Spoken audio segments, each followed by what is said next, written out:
Claw. An alien sci-fi romance. Book 3 in the Colony, Nick series. Written by Demelza, Carlton.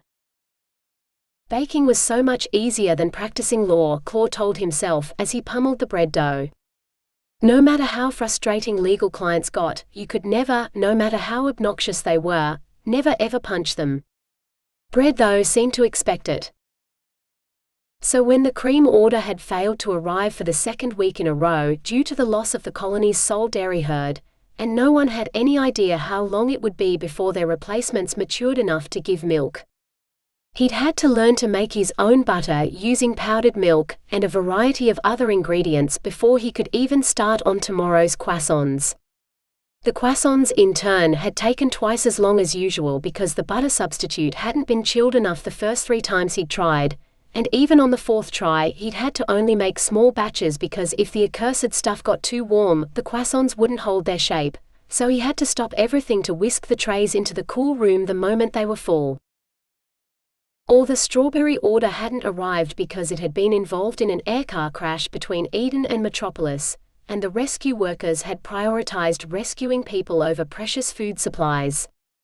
Claw knew that food could be replaced, albeit with synthesized substitutes, seeing as strawberries were still in short supply, but having to rehydrate 3 crates of accidentally freeze-dried strawberries that were supposed to be fresh so he could make them into strawberry tarts. In the end, he'd had to give up on the tarts entirely, and spend hours rehydrating the deliberately freeze-dried apple pieces, so that he could turn both kinds of fruit into pies. People expected their strawberries to be slightly soggy once they'd been baked inside a pie, while they were less forgiving about them turning to jam on top of their tarts.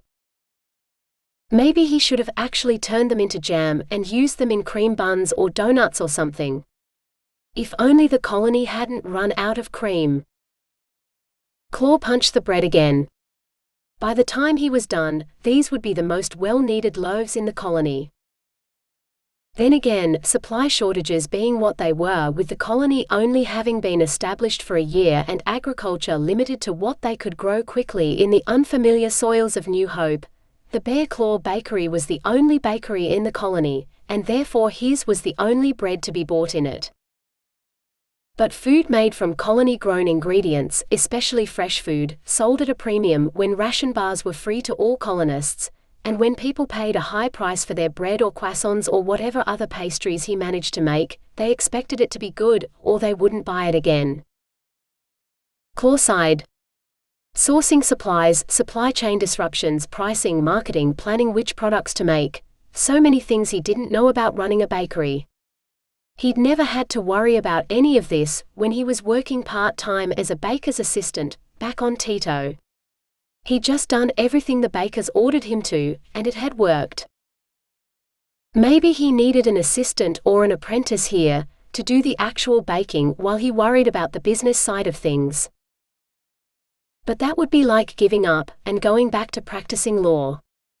If he'd wanted to keep doing paperwork, he'd have stayed working for the Senate, drafting new laws with which they could govern all the people of the Alton system. Besides, he didn't actually make enough profit yet in the bakery to justify hiring anyone new. Sure, if there were 2 bakers they could make and sell twice as much product in theory, but only if they had enough ingredients. Which reminded him, if he didn't have enough cream to do the bear claws, he'd have to mix up a batch of mock cream next. Much like the butter substitute, it worked best if it had chilled for a few hours in the cool room before he piped it into the pastries. Claw ducked into the cool room to check. Yes, he'd need to make mock cream after the bread dough was done. A baker's work was never done. It was still better than being a lawyer, though. Thrashing out the Alton System Treaty between Titans and humans in an effort to end the war had been 1,000 times more stressful than baking. And that had been without the daily death threats from the humans' first crazies, or the Titan terrorists who called themselves the Anti-Robot League. Not that the humans had robots, or AIs of any kind that he'd seen, but the ARL had been adamant that humans were hiding them somehow, and they would use them in a surprise attack, or some such insanity. Now the only crazies he had to deal with were ones who complained there weren't enough almond slivers on their bear claws. He dealt with them by slipping them a few extra, without mentioning that all the almond slivers came from a food synthesizer, because it would be years before any almond orchards in the colony bore fruit. Or nuts. But he was supposed to keep the food synthesizer secret, as there weren't many of them in the colony. His had been salvaged from a ship destroyed during the war, and he'd had to write a lengthy application to the colony administration to get the device allocated to him. Even now he lived in fear of it being reallocated somewhere else, where it was needed more, when half his ingredients still had to be synthesized so he could fill the bakery shelves every morning. This was what he wanted. His reward for his part in putting the treaty together. A nice, relaxing job with none of the pressures of being an important lawyer. Where he could work at his own pace all night, like the night owl he was, without sitting in endless meetings or having to answer to anyone at all. He ordered his ingredients, they arrived, and he turned them into baked goods that his fellow colonists enjoyed. He could. His comm beeped, signaling an incoming call. Claw checked the caller ID. There were some people he still had to answer to, no matter who or what he was. Hello? Hi Orson. How do you feel about speed dating? Claw wasn't sure which set his teeth on edge more, the use of his given name or the thought of using a matchmaking service like speed dating. Allie, you know I prefer to be called Claw now. She blinked, then shook her head. Of course. Sorry, Claw, it's just that I called you that for so long while we were negotiating the treaty, it stuck in my head and just sort of popped out. I'll blame the lack of sleep with a new baby, even if Galen is the stay-at-home parent and not me. But speed dating. Have you ever done it? No, and he never intended to do that, or any other form of professional matchmaking. Of course not. If I were that desperate for female company, I wouldn't use a dating service. They use stock photos of attractive people to entice lonely singles to join the service, where the reality is that most of them are desperate and dateless for a reason. And as the men usually outnumber the women, I'd have far worse odds finding a potential mate than, say, someone like you would. Not that she needed to. Everyone in the colony knew she'd given birth to one of the first human-Titan hybrid babies, and the child's human father had moved to the mare community to take care of it, in accordance with mare custom. It's just that, a few of the mare girls here are considering settling down with human partners of their own. They saw an ad for a speed dating service at the one-shot cantina, the Intergalactic Dating Agency or something, and so they contacted them. Only to be told the service is at full capacity for women looking to breed, but if they knew any men who'd be interested. Her pause was so pregnant, it could have given birth to griffin quintuplets. Talon might be interested. Not me, Claw said. Yeah, I know that, which is why I called you. Pretend you're still a suspicious lawyer. If a dating service is turning away women, what are your first thoughts? Come to think of it, there were alarm bells ringing in his head. Not as loud as when he'd been a practicing lawyer, but that's not right. It must be a scam of some sort. Trying to lure desperate men into paying for the service. No, that couldn't be right. Desperate women's money was just as good as men's. Is it a front for an illegal brothel? You know the treaty as well as I do. Brothels aren't illegal as long as everyone's over the age of consent and there is consent. But if the girls are coerced, it's not true consent. Sexual slavery or indentured labor is definitely illegal under the treaty, just like it was in the Titan system. Surely no one would. Humans. It had to be humans. Only they would do such base things no Titan would even dream about. That's why I need you to go in there. Tell them you're looking for a potential mate and ask questions. Ask the girls in the speed dating session. And afterwards tell me what you find out. Tell me if I'm being paranoid, if the Intergalactic Dating Agency is real and above board and genuinely interested in matching their clients with appropriate partners, or if there's something darker going on. I'll owe you one. Ali owing him a favor. Now that was valuable. But he couldn't just walk in there and start asking questions. People would automatically think he was one of the watch, and stop talking to him. Maybe even toss him out. Would you mind if I took a couple of friends along? Maybe Talon or Fang or Achilles, he asked. The more eyes the better, Ali said, echoing his own thoughts. Take whoever you like. As long as they're as principled as you, because if something dodgy is going on here, the watch will not take kindly to any man who takes advantage of a girl whose consent is coerced. They wouldn't. They're good guys, Claw said. I guess we'll see, won't we? Anyway, it's on Friday night. Go talk to some girls and get a feel for what's going on, please. That's all I ask. And tell you if there's anything suspicious going on too, of course, he said. Of course. And you, the mayor enforcer, will owe me a favor? Claw tested. Mayor enforcer and colony plumber, don't forget. If your place gets flooded, having a plumber owe you a favor is worth its weight in fusion fuel. Like when he'd first arrived, and his apartment floor had been turned into an ice rink due to the combination of a leak and a faulty thermostat. He couldn't thank Ali enough for fixing that mess. It's a deal. Happy speed dating, Orson. She ended the call before he could correct her. How bad could it be? Donna clapped her hands. Your attention please, girls. After a year on Star Farm under Donna's command, she had their attention before she'd even opened her mouth. Well, all except for Eva. Eva. The youngest girl looked up, all innocence, like she hadn't heard Donna the first time. Yes, madam? Donna's cheeks pinked. Don't make me put you in solitary, she warned. Eva merely shrugged. She'd spent more time in the cells than anyone else, but she never seemed to mind. You do what you must, madame. Donna looked like she wanted to respond, then shook her head and forced out a smile. Ignoring Eva, she said, I have wonderful news. We have been invited to a social event at the One Shot Cantina. It's a speed dating event, where you will meet some of the male alien colonists who are looking for brides to bear their children. I don't need to remind you that as part of your contract, you are required to bear 4 children for the colony. Finally. Franny leaped to her feet. I volunteer. Donna frowned. I'm not finished explaining yet. Franny nodded. I know. We're all listening. But I volunteer. I'd really like to go. Donna nodded and continued. Franny stopped listening.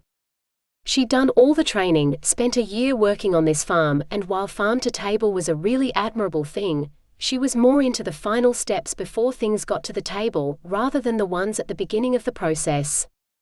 She'd give her right arm for a piece of toast in the morning for breakfast, instead of protein bars. Her right arm and her right foot for a croissant. She'd even bake the things herself if she had to. Before she handed over her arm, obviously. Kneading bread dough was pretty hard without both arms. She hadn't left the farm once since she'd arrived. The last time she'd been to a pub was back on Earth, when she and Rue had sneaked out to the spaceport bar to celebrate her 18th birthday.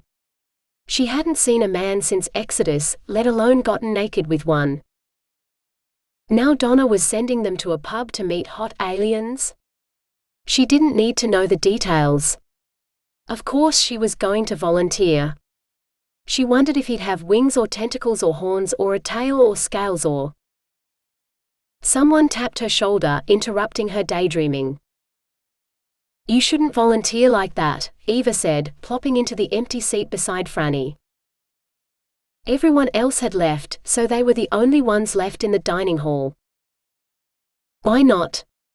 I'm 21.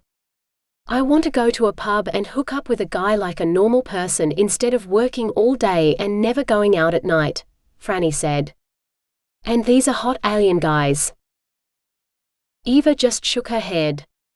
If Donna has found them, then they will probably not be hot. It's a pub, and it's a speed dating event. Donna didn't pick them, they signed up with this Intergalactic Dating Agency. Some of them will be awful, sure, but I'm sure others won't be. I mean, haven't you ever hooked up with someone at the pub? Just for a night? The moment the words left her lips, she knew they were a mistake. They'd celebrated Eva's 18th birthday last week. She hadn't been allowed a trip to the pub, or any alcohol at all. Eva shook her head. I already have someone perfect for me. Only my family back on Earth did not agree. He's here in the colony. Eva, the youngest of them all, had already found her perfect match. Wow. Just wow. Have you seen him? Met up in secret?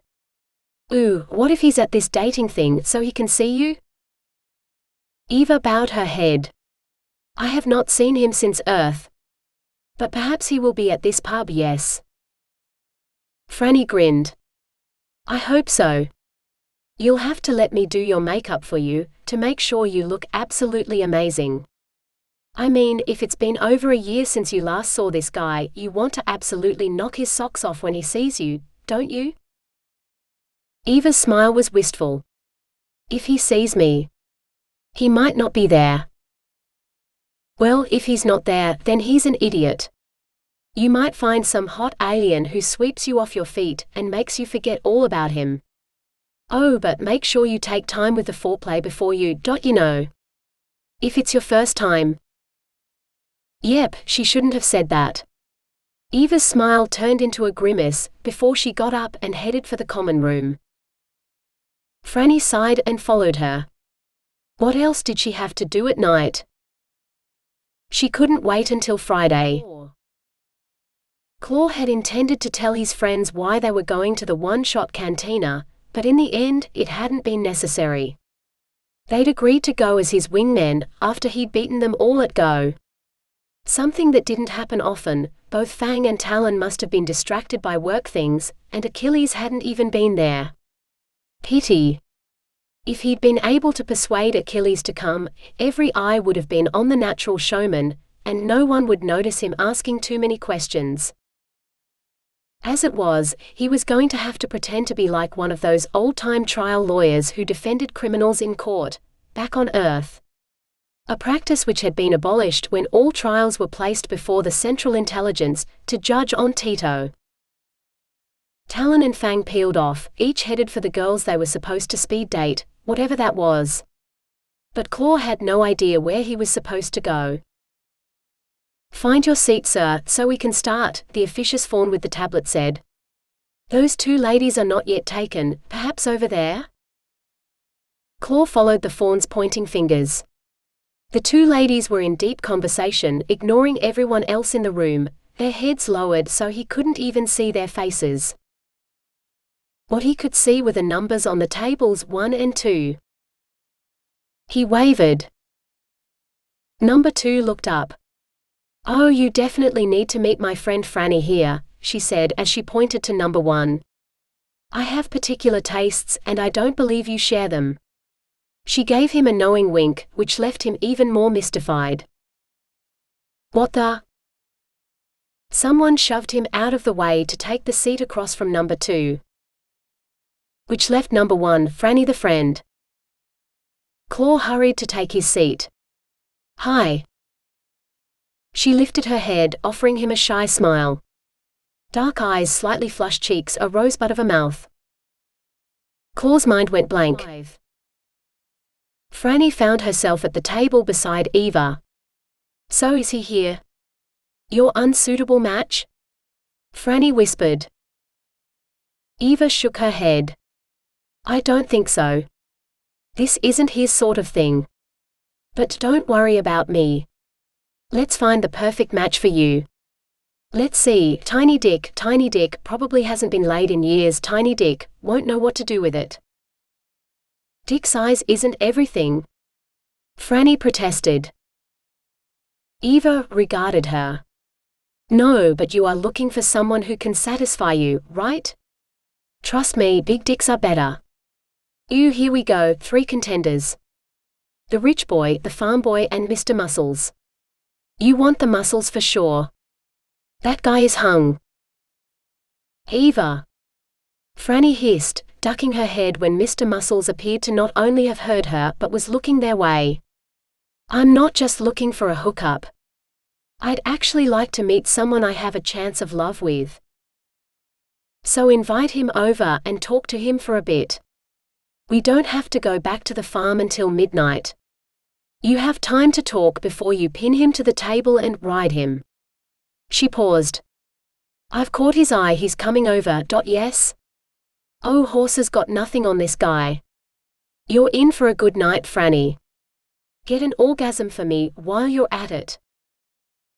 Franny felt her cheeks grow hot. If he'd heard any of that, she was never going to be able to look him in the eye, let alone talk to him. At least he wouldn't be able to catch her staring at his equipment, enormous or otherwise. Now it was hidden under the table. He spoke first. Hi. It took her an agonizingly long moment to get her tongue to cooperate. Hello. I'm Franny. Frangipani actually, but everyone calls me Franny.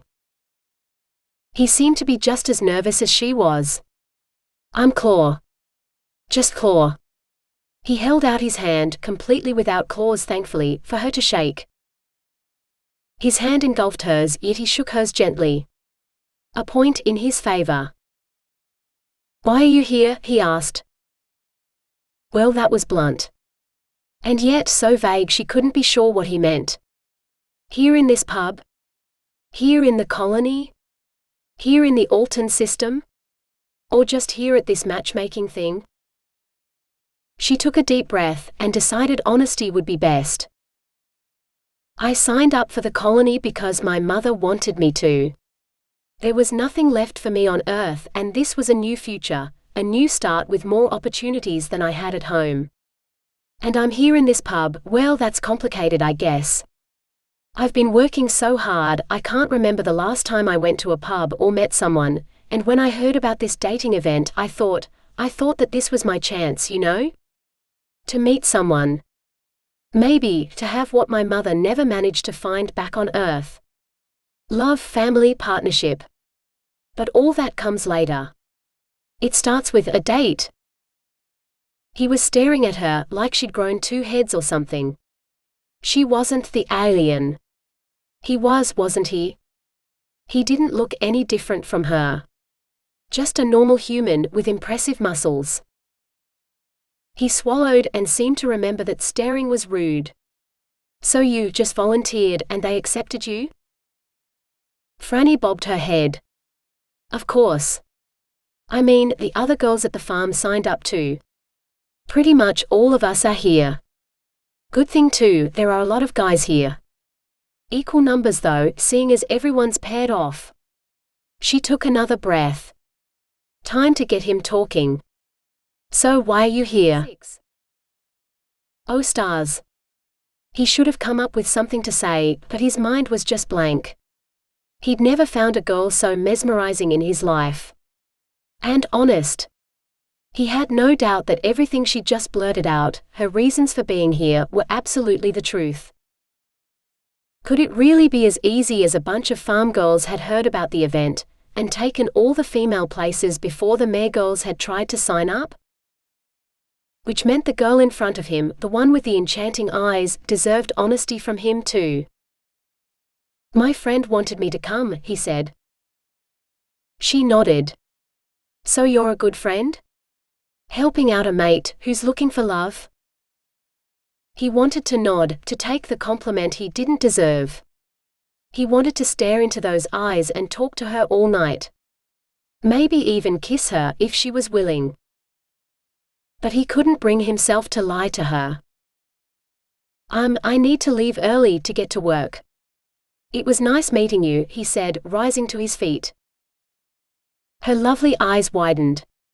"But we only just met. The event isn't over yet." He grimaced. "Sorry, but bread doesn't bake itself. And if I don't get the dough rising early enough, tomorrow morning I'll have angry customers banging down my door." It took every bit of his self-control to turn away from her and walk out the door. 7. Well, that was rude. Mr. Muscles was definitely not relationship material, Franny told himself. Pity. Especially with all those muscles, and hadn't he said he worked in a bakery? "Go after him," Eva hissed. Franny started to shake her head. No way was she following some rude baker out into the street of an unfamiliar city. "Now, you idiot!" Eva seized the back of Franny's chair and yanked it, so she had no choice but to stand up or fall on the floor. This was insane. She shouldn't do this. But her feet refused to listen, breaking into a run as she followed Claw out of the pub. "Do you need some help?" She just appeared in front of him, like magic. She must have followed him out of the pub. "I'm a fully qualified baker and pastry chef. I've spent the last year working on a farm, hoping we'd finally harvest enough grain for flour so I could make bread. Seriously, I will do half the prep work for your bakery just for a bite of something that isn't a ration bar when I'm done." "You're hired." The words were out of his mouth before he'd really thought them through. He barely knew this girl. He barely knew what he was doing in the bakery. And with this intergalactic dating agency turning out to be as ordinary and legal as, well, bread, he shouldn't even be thinking of spending more time with her. "So what's your specialty?" she asked as they climbed onto a skimmer. "My what?" "Your specialty. Every baker and pastry chef has a signature dish. I have 3. Tiger rolls, profiteroles and croissants, because I wasn't sure whether I wanted to work in a bakery, a patisserie or a restaurant, so that gave me something impressive for all 3. Stars. This was even worse an idea than he'd thought. The moment she saw his baking skills, she was going to laugh herself sick. Worse, he didn't even know what 2 of those things were. "What in the galaxy is a tiger roll?" he asked. She laughed. "It was my mother's favorite. The bread is made with a rice flour paste on top, which cracks when it bakes, giving it tiger stripes. You can make it as a loaf or rolls, but the hardest part is the paste.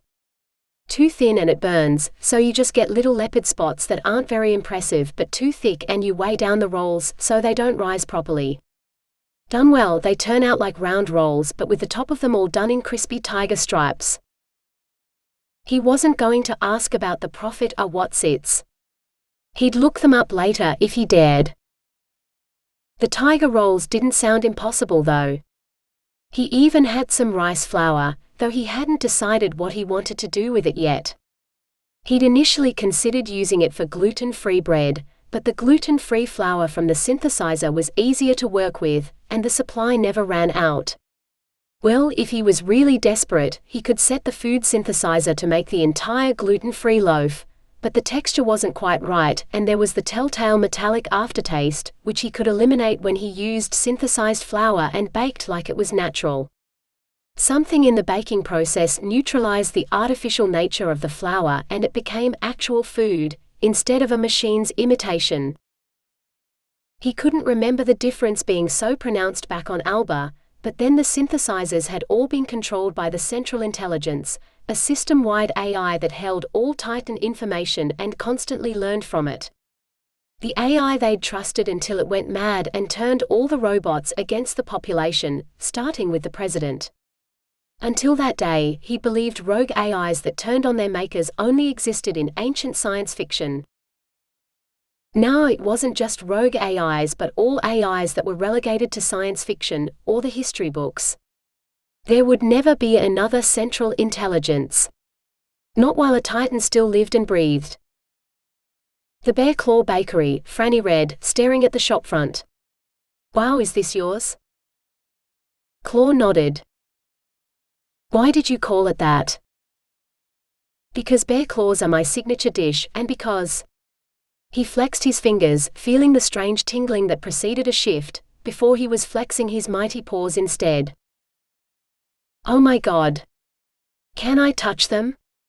Without waiting for his permission, she reached out to stroke the back of his paw before running her fingers lightly over his claws, then down his furless palms. That's really you. You're an alien, aren't you? I'm a Titan, Claw corrected. And I can change all of me, not just my hands. Into what? She breathed. Most humans were terrified by Titan abilities, but Franny just looked fascinated. I'm a bear shifter. I turn into a Kodiak bear when I want to. Could you do it here, now? Yes, but I'd have to take all my clothes off, as my bear form is considerably bigger. And I'm not sure about you, but we've only just met, and I have to admit, I've never gotten naked on a first date. He probably shouldn't have said that. Maybe he should have said girls were tearing his clothes off every first date. But it would be a lie. Franny nodded. Right. Not to mention you might not fit on the scooter as a bear. Or worse, it might fall out of the air under the weight. Scooter. Perhaps she meant the skimmer. Maybe that's what they'd called them on Earth. She dismounted and stood staring raptly up at the bakery sign, like she was terribly impressed by it. You won't believe how long I've waited for this moment. I'm going to bake my first loaf of bread in space. How could he say no to that? Claw palmed open the door and ushered her inside. What do you want me to do first? Franny asked, pushing up her sleeves. If she'd known she'd be in a bakery tonight, she would have picked one of the sleeveless dresses. Put on an apron, Claw said, tossing one to her. Then wash your hands. When her sanitized hands were dry, she found him looking at her expectantly. What would you do first? He asked. A test. Fair enough. I'd mix up the bread dough and put it somewhere to rise. I usually do the croissants first. Thoughtfully, Franny nodded. Mum had always prepped the croissant dough in the morning, so they could work on those after the bread dough. Is the dough in the freezer, ready for storage, or do we need to mix that up first? Claw nodded at one of the high shelves. I set it to thaw before I left for the pub. He brought the bowl down, for which she was grateful. She'd have needed a ladder or at least a chair to reach it. It was the perfect temperature. He really hadn't been blowing her off in the pub, he'd needed to get back here on time. And the butter? She asked. I'll get it. He disappeared behind a door that presumably led to the cool room, returning a moment later with a metal bowl full of what looked like butter. But it wasn't. I said butter, she said. Claw grimaced. Yeah, we're out. Something happened to the colony's dairy herd, some sort of illness, and they all had to be euthanized. So until a new herd of cows is old enough to give milk, this is the best we have. I made it fresh last night. You made it? Now she couldn't help but stare at him, trying to work out how. The only thing she could think of was, do alien males lactate? He exploded into laughter. Stars, no. At least, not any of the guys I've met. Maybe there is some Titan that does, but not one I know of. This stuff's made with powdered milk, oil, water and salt. Oh, and a bit of coloring, or it'd be white, not yellow. Franny eyed it with suspicion. Let me guess, it's even more temperature sensitive than real butter? Does it break easily? Like you wouldn't believe. It needs a strong soft touch. That explained the muscles then. Coupled with those big hands. How about you do the croissants while I get started on the bread? How much should I prepare? Franny asked, heading for the sacks of flour stacked up along the wall. Those have to last us all week. I won't get another delivery until next Friday. But Saturdays are my busiest day, so you could probably use 2 sacks tonight, because I'll only need 1 on the weekdays. She eyed the sacks. Are you sure? We'd go through all of them on a Friday night for Mum's bakery back home, and we lived in a small farming town. This is a big city. If I bake it, they'll sell. Can't you just order more flour for tomorrow? Claw shook his head. This is all the flour I've been allocated. My portion of the harvest. Even if I wanted to order more, there simply isn't any. The first wheat crops didn't do too well in New Hope's soil, so it took until this harvest before I could have wheat flour at all. I've had to use the food synthesizer more than I care to admit. So it wasn't just Star Farm that had struggled to pull in a decent harvest. There were other farms in the colony. Then his words sank in. What's a food synthesizer? Claw waved at a blocky machine that looked like a coffee maker. This. Standard issue on Titan spacecraft. It's programmed to make synthetic food that the company that makes them says is almost indistinguishable from the real thing. It has all the nutrients of normal food, sure, and it's made up of most of the same things, but the taste is lacking. And it has a bad aftertaste. Wow. These aliens really were more advanced than humans. She'd never heard of such a thing before. Can it make me a strawberry tart? It was the one thing she'd loved most, and she hadn't had one in forever. It can make something that will look like a strawberry tart, but I can make you a real one, Claw said. You have real strawberries, she cried, unable to help herself. Claw opened the door of the cool room and pointed. There was a whole shelf of strawberry punnets. Her mouth watered, and she had to close it quickly before she drooled down the front of her apron. Real strawberries. She was in heaven. She rubbed her hands together. Right, let's get started then. The sooner we get the bread and croissants done, the sooner we can take a coffee break. So they did. Sinking her fingers into the bowl of flour was like coming home, Franny thought, as she worked the dough until it took on a life of its own and began to resist. Then she set that batch aside and moved on to the next bowl. She forgot about the muscled man she'd followed here. The one she was supposed to be considering as a prospective partner. Her thoughts were filled with the smell of yeast, the stretch of the dough beneath her fingers, the fug of flour that seemed to coat her tongue even when she kept her mouth closed, the flumping sound as she emptied the last sack into her bowl, and the soft froth of the yeast in its bath of warm water before she emptied it into the final bowl of flour. All too soon she was done. More than a dozen bowls queued on the counter, slowing, puffing up with pride that they were well on their way to becoming more than flour and water and yeast. They would be the first loaves of bread Franny baked in space, so perhaps their pride was not misplaced. How are you doing? She'd forgotten all about the massive man on the other side of the kitchen. But now he had her attention, she couldn't seem to take her eyes off him. His muscles bulged as he rolled the pastry paper thin, the final stage before cutting it to be rolled up into croissants. She moved to his side, wanting to touch, but she didn't dare. Want me to start cutting? She asked, picking up a knife. If you want. What she wanted was to watch him lean over the counter, pressing down on the dough so that his arm muscles threatened to tear through his shirt. The rolling pin had to be made of titanium, not to break under such power. She tore her eyes away from him long enough to slice the pastry, before she dared to feast her eyes on him again. She didn't need to see the pastry to know she was shaping it into perfect croissants. She'd been doing this since primary school, and she could definitely do it with her eyes closed. Or otherwise occupied. She filled tray after tray with the rolls of pastry that, once proven and glazed and baked, would become croissants, chasing Claw down the counter with agonizing slowness as he rolled out sheet after sheet for her until there were none left. Then her fingers tangled with his as they reached for the same slice of pastry.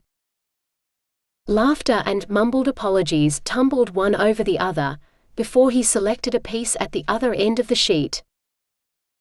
His hands were deft and sure, but not as quick as hers.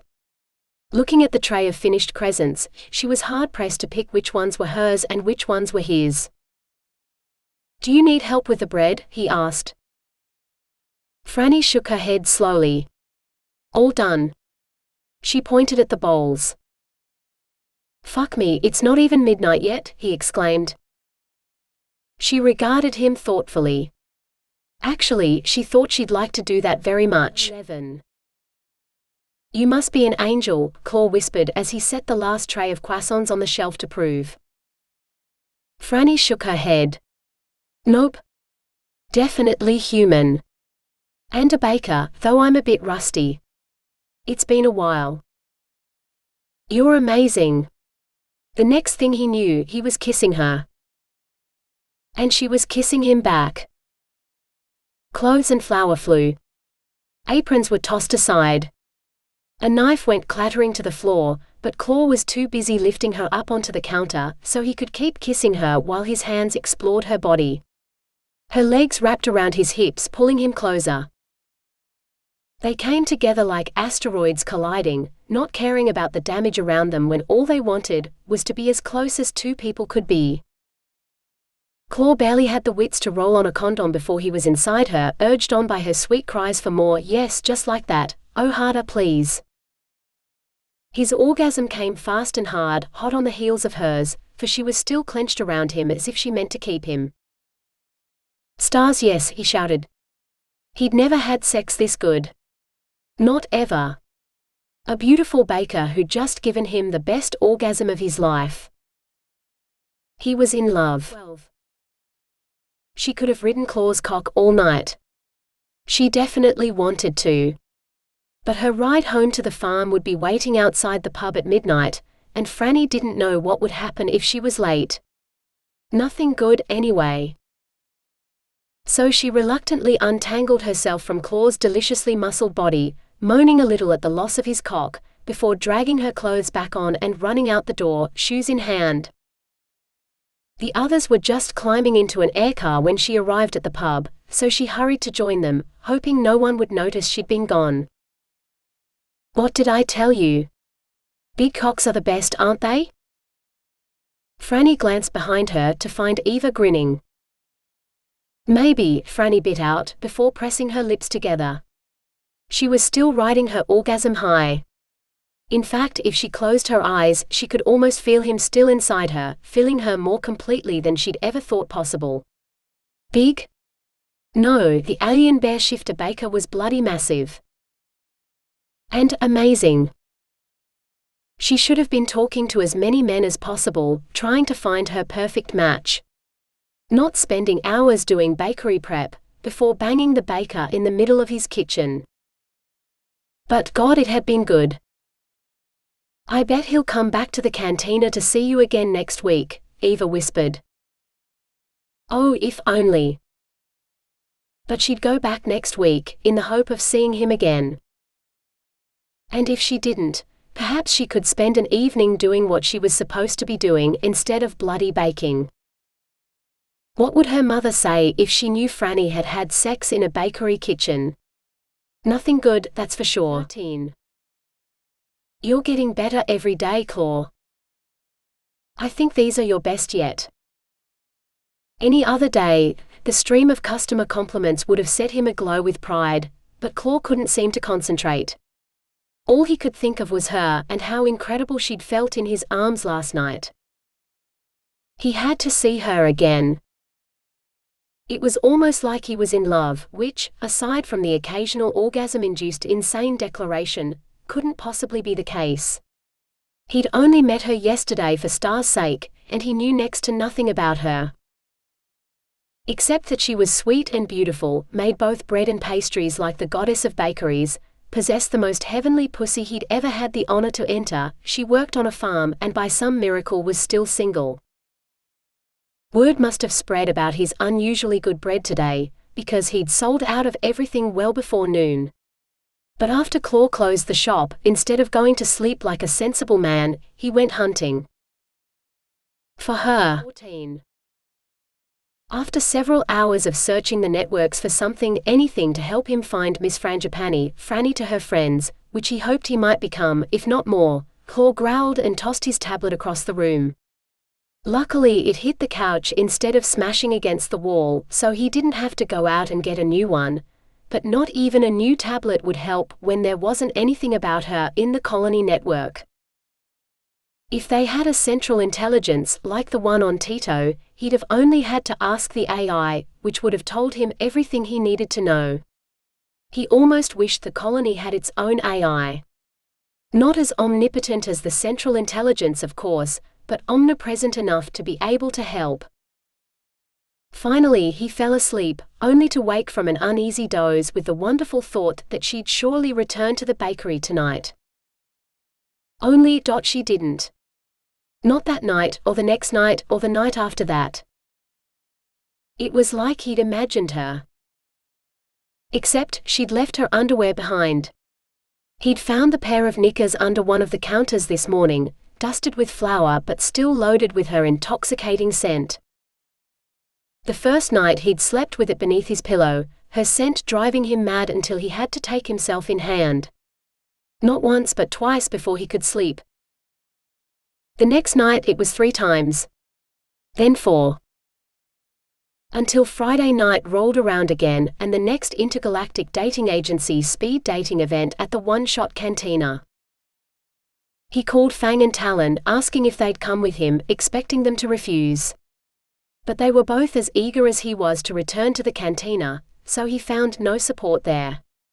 In fact, the only support they offered was to flank him as he walked into the pub, eagerly scanning the patrons for a glimpse of his goddess. Only to realize he'd forgotten the gift he'd baked specially for her that morning. 15. Franny had barely sat down at the pub table before her eyes met his. Only Claw didn't look happy to see her. All the more reason she should pay attention to the other men present instead of him, she told herself as he slumped into the seat across from her. "I made you a present," he began. Yet his open hands were empty. "I spent hours making sure it was perfect. The best ingredients. Fresh, not synthesized.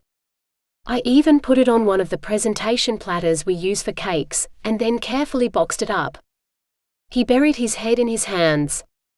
"Only I left the box in the cool room." Before she could think, Franny was on her feet. "Let's go to your bakery then." Alarm bells clanged in her head. She was supposed to be searching for her perfect mate, talking to as many people as possible, not sneaking out with her one-night stand from last week. Really? Those were definitely puppy dog eyes, and there was no way Franny could resist them. She took his hand. "Yeah.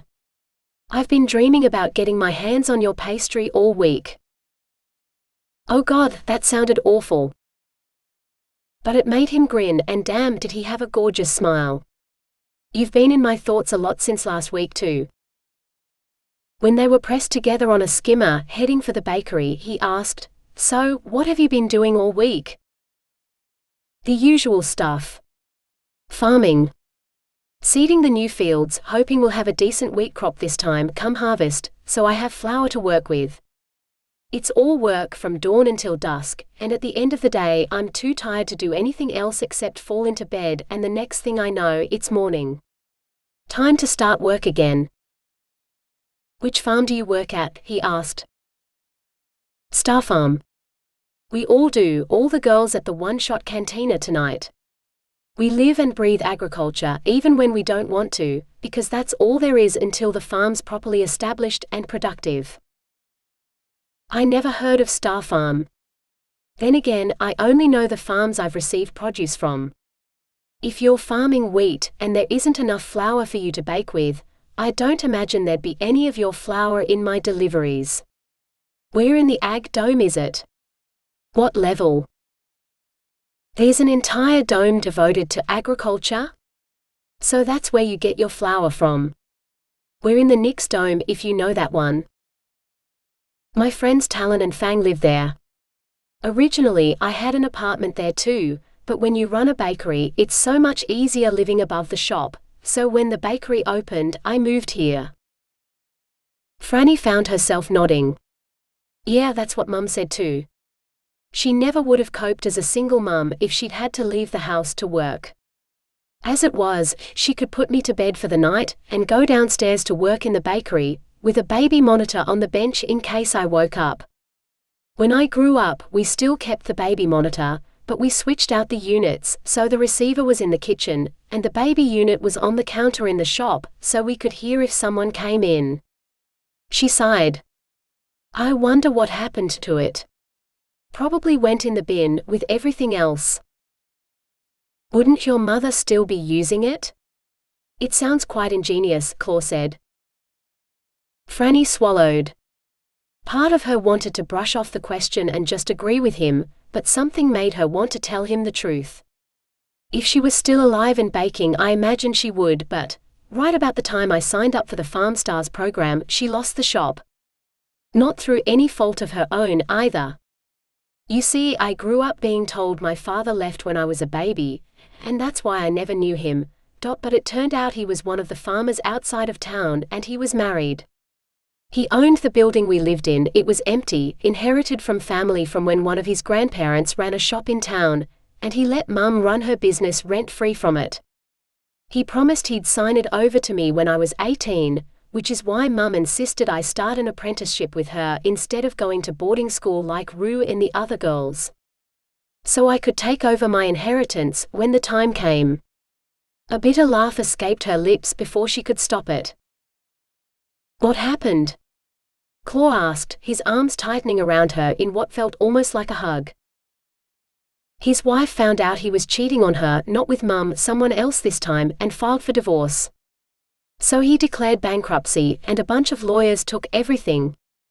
The bakery, our apartment, his farm. Then one morning I found Mum unconscious in the kitchen. I called an ambulance, they took her to hospital, and that's when we found out it wasn't just the stress of losing the bakery, but cancer. The late stage, not long to live kind." Claw swore. "I'm so sorry for your loss. I had no idea." Franny shrugged. "She pushed me to join the Farm Stars program. She wanted to know that I'd have a future. One my unfaithful ass of a father couldn't ruin for me. I wasn't going to deny my mother her dying wish, so I signed up, worked hard on all the training they gave us, hoping that when we'd terraformed Elysium, I'd be able to start a bakery here in the colony. Or at least work for someone who had. Having worked with the farmers, I'd have all the right contacts for negotiating supply contracts when the time came." She laughed softly. "Mum actually had a business degree. She met my dad while they were at uni together. One night was all it took, and by the time she saw him again, he was married to someone else. So now you know. I'm the bastard daughter of a failed business student turned baker, and an unfaithful farmer who liked to fuck anything that moved." She kept her eyes down on the road beneath the skimmer, blinking back angry tears. She would not cry over that asshole. "So what were your parents like? All happy alien families, with the standard 2 kids and a dog?" He chuckled. "Something like that. They both had boring government jobs back on Tito, which paid okay, if not well, so when I was in high school I took on a weekend job at the local bakery. My parents wanted me to aim high, but they wanted me to study something that was useful, so I went to university to study law. Not the flashy kind you see in historical dramas, but contract law. Preparing and assessing laws and contracts." He hesitated, like he wanted to add something else, then decided against it.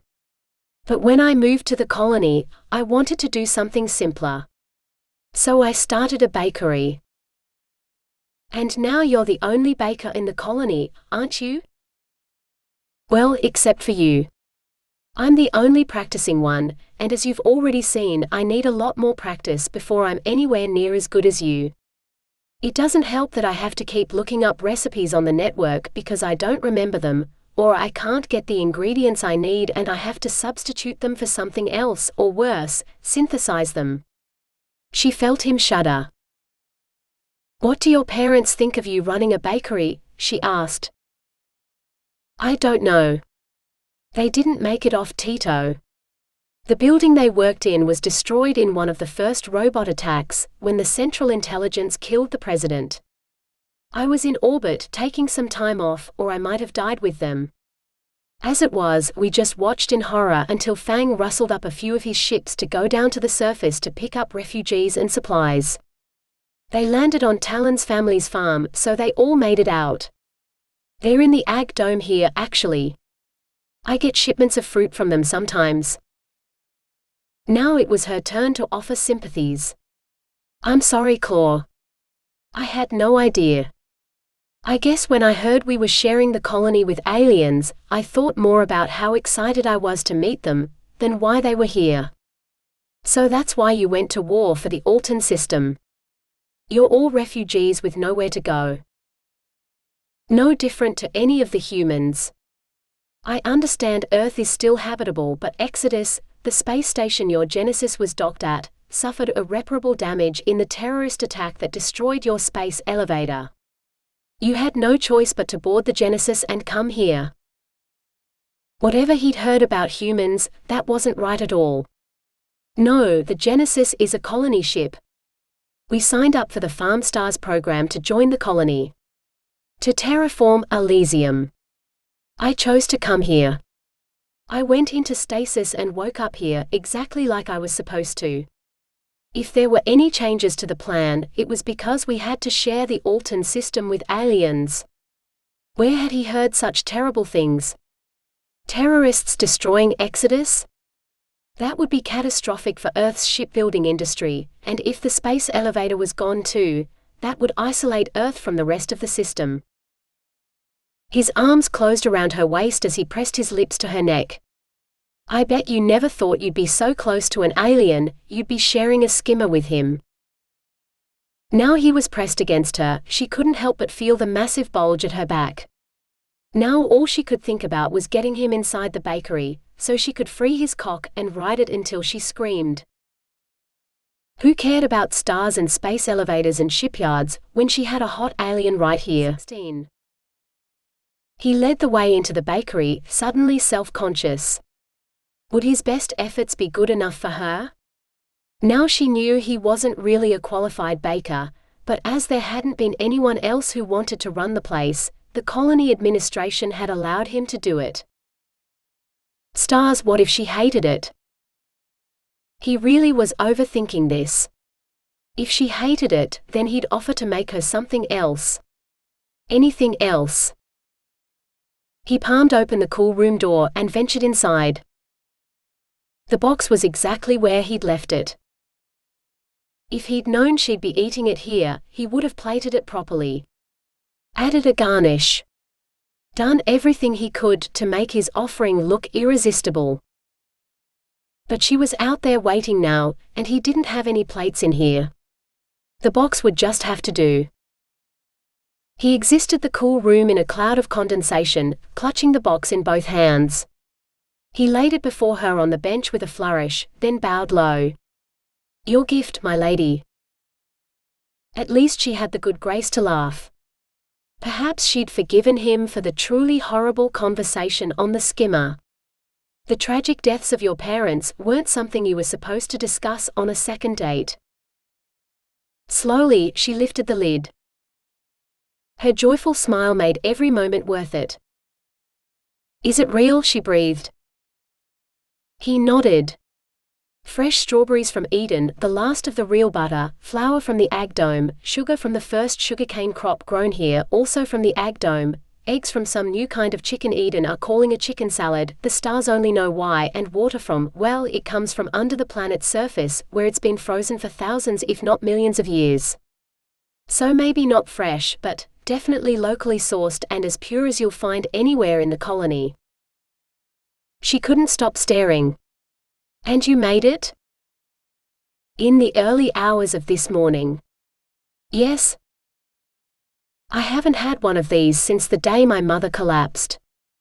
I was making them when I heard her fall, and I don't even remember putting the half-done tray in the cool room, but I must have because when I got back from the hospital, I didn't have any energy to cook dinner, and they were just there and, I think I ate 4 of them before I had to stop or I'd be sick. We lost the bakery soon after that, so I never had the chance to make them again. I swore they'd be the first thing I made when I had my own bakery in space. Stars. He should have made her something else instead. Anything but a strawberry tart. She reached into the box, cradling the cake carefully in her fingers before taking a bite. Claw held his breath. She closed her eyes, hesitating a moment before starting to chew. She didn't say a word until she swallowed. Only then did she open her eyes. Was it all right? He asked. This is the best alien strawberry tart I've ever tasted, she said. He allowed himself to smile. She liked it. What sort of sugar did you use? She continued. Ah, the ordinary kind, he said. And you blind baked them with weights? Of course. Stars. She did hate it if she thought he'd baked it wrong. Do you want to know how to make them even better? Franny asked. He'd take any help she could give him. He nodded, feeling like a bobblehead. Swap the normal sugar for icing sugar. Powdered sugar, confectioner's sugar, whatever you call it.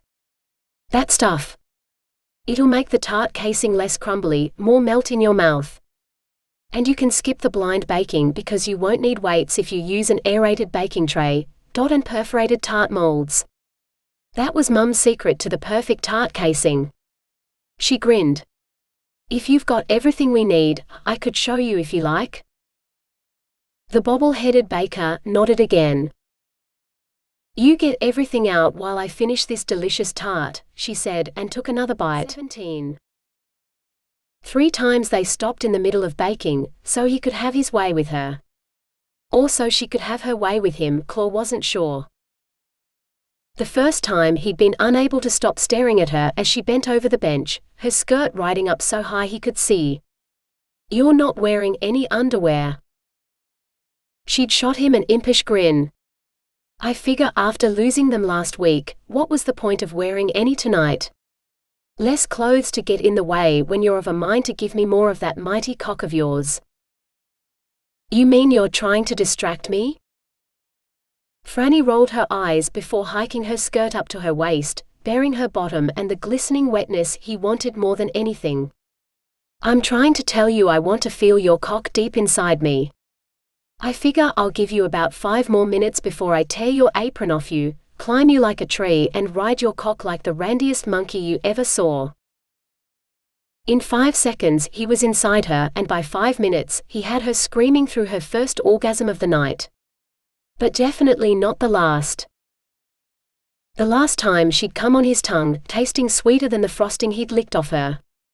And the sound of her screaming his name, bliss. He'd be dreaming about her for weeks. His cock would be aching for days too, most likely, with the workout she'd given him. She was already tight, but when she came she squeezed him so hard he almost came with her every time. It took every bit of willpower he had not to finish early, to give her as much pleasure as he could. Before she'd left, they'd shared a strawberry tart. One of the ones she'd made, with the powdered sugar and the perforated whatever they wears, which were 1,000 times better than any tart he'd ever baked. He was man enough to admit it too.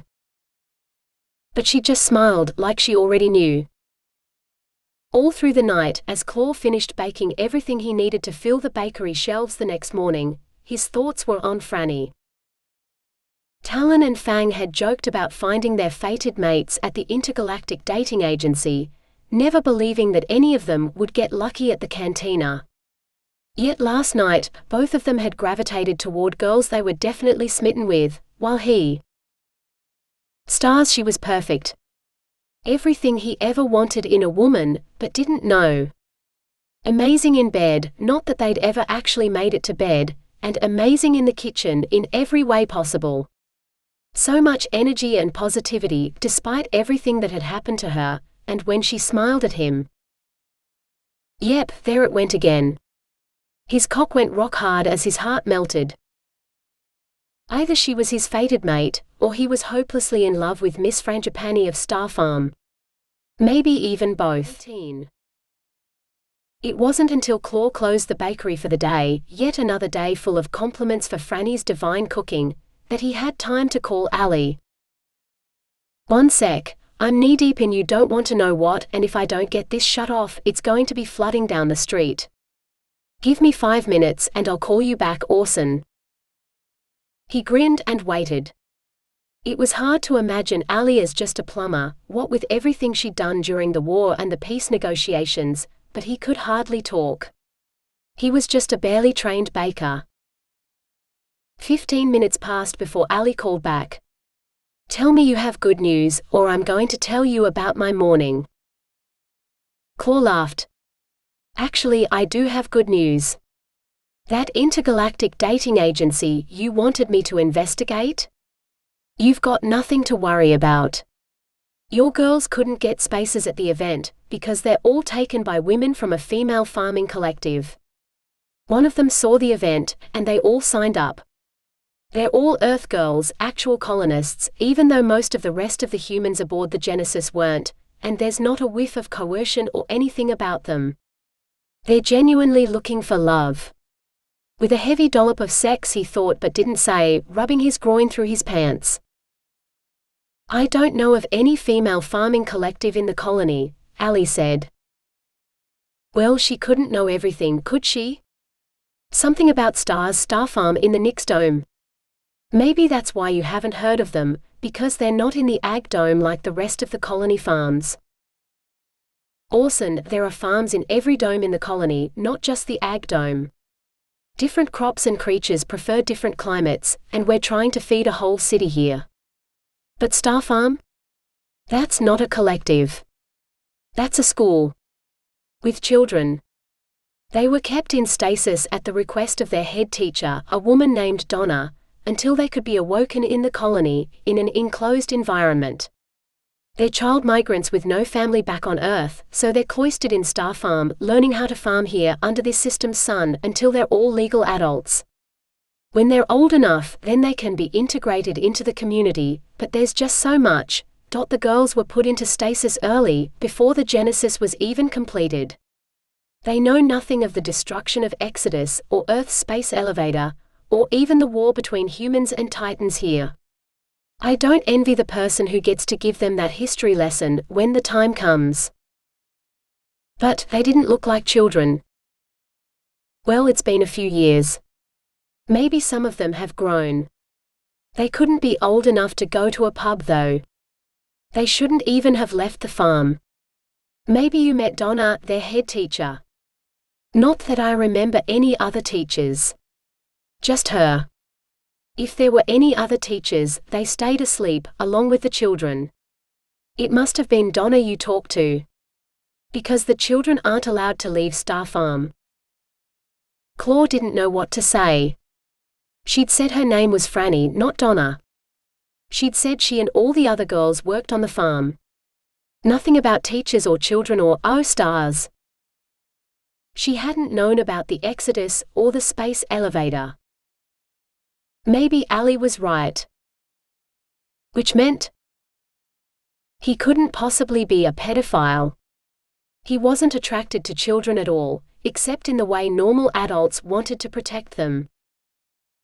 Look, I know it's a big ask, but could you possibly go back the cantina next week, and talk to the same woman you did last week? Ask her for her name. I'm sure it'll be Donna. And then, maybe talk to some of the others. Find out where they're from. Because if they're all from Star Farm, then someone's pimping out children, Claw finished for her grimly.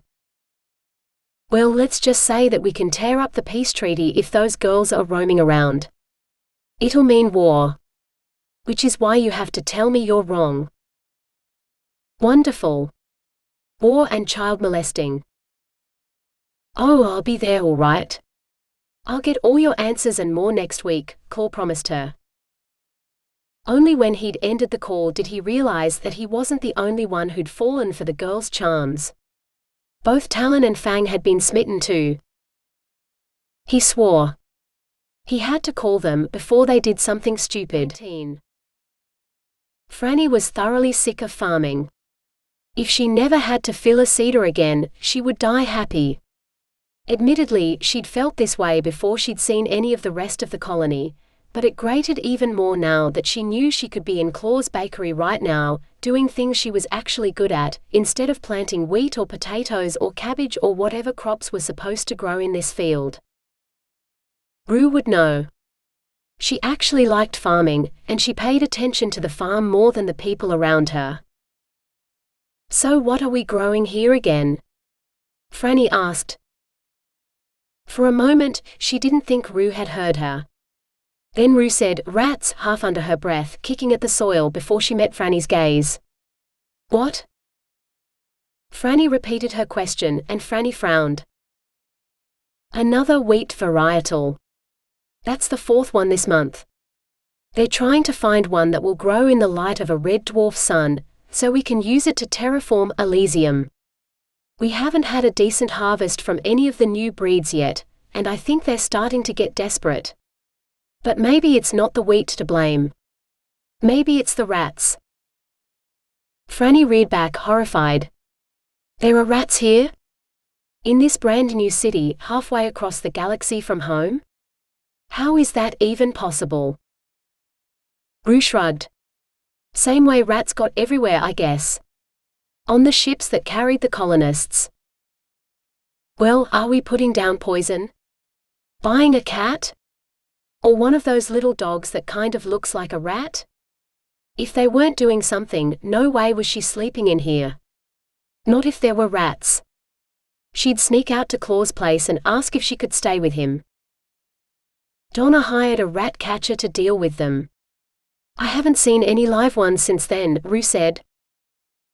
Franny breathed a sigh of relief. "So they're gone then?" "Maybe." "Do you still miss home?"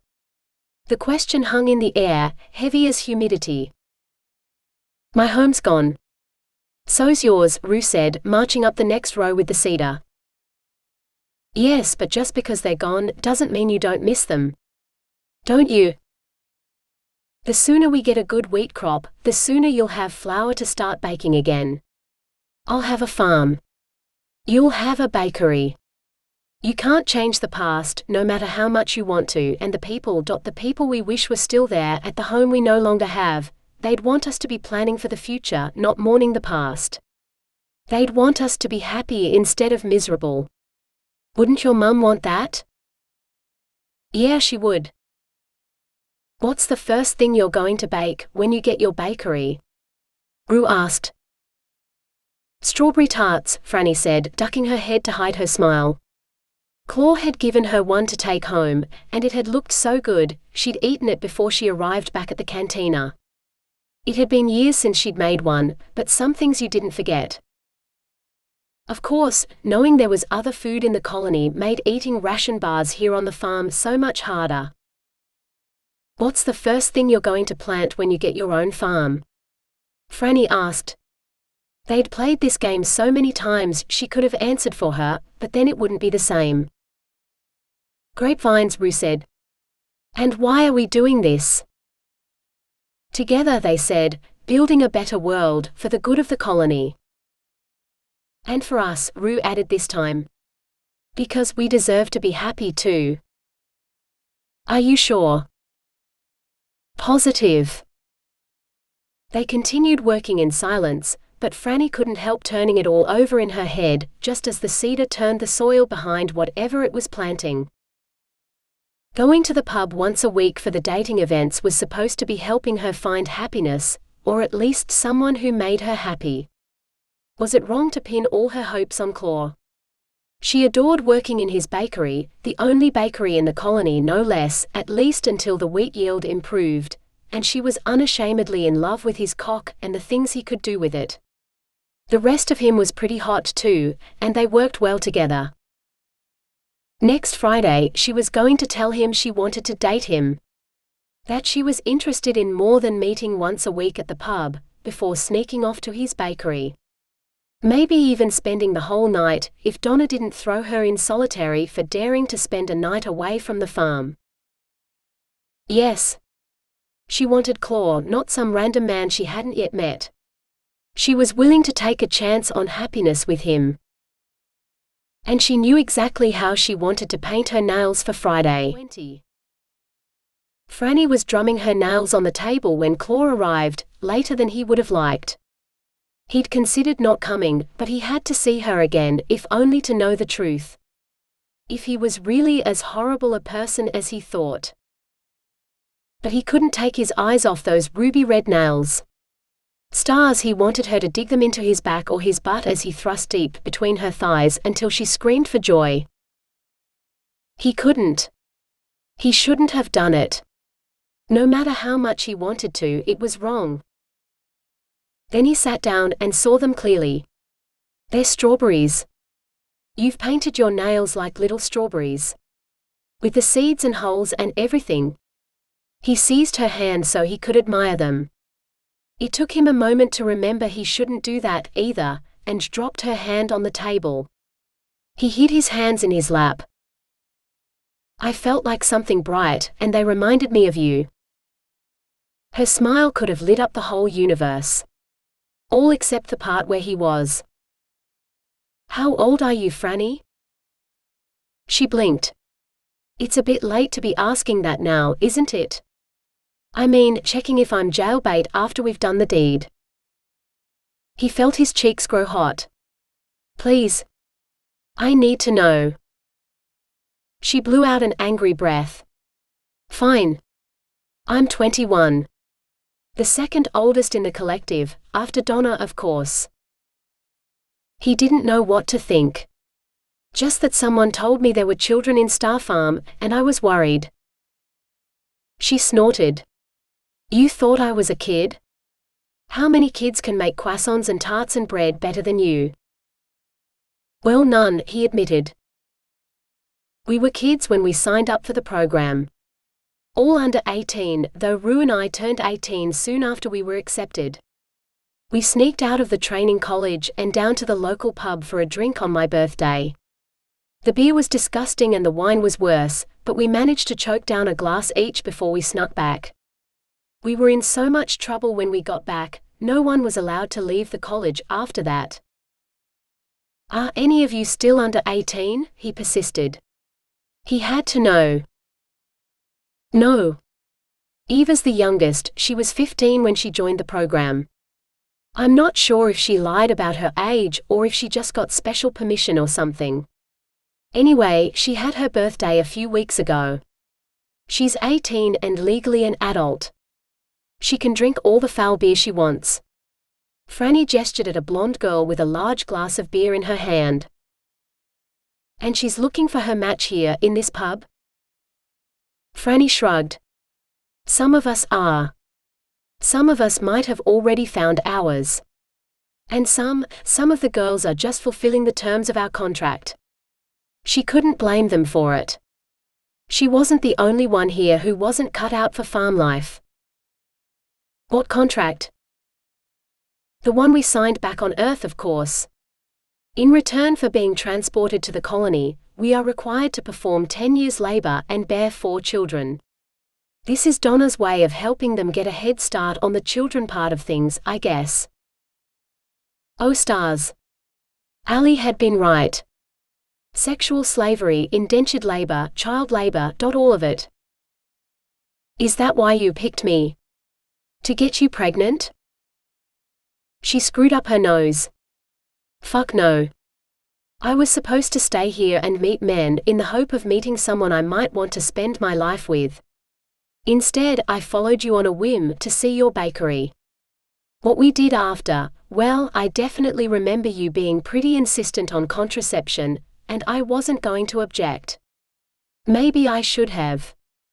Maybe I should never have gone with you. Maybe this was all a mistake because you're a suspicious ass. Claw's com beeped. An urgent call from Fang.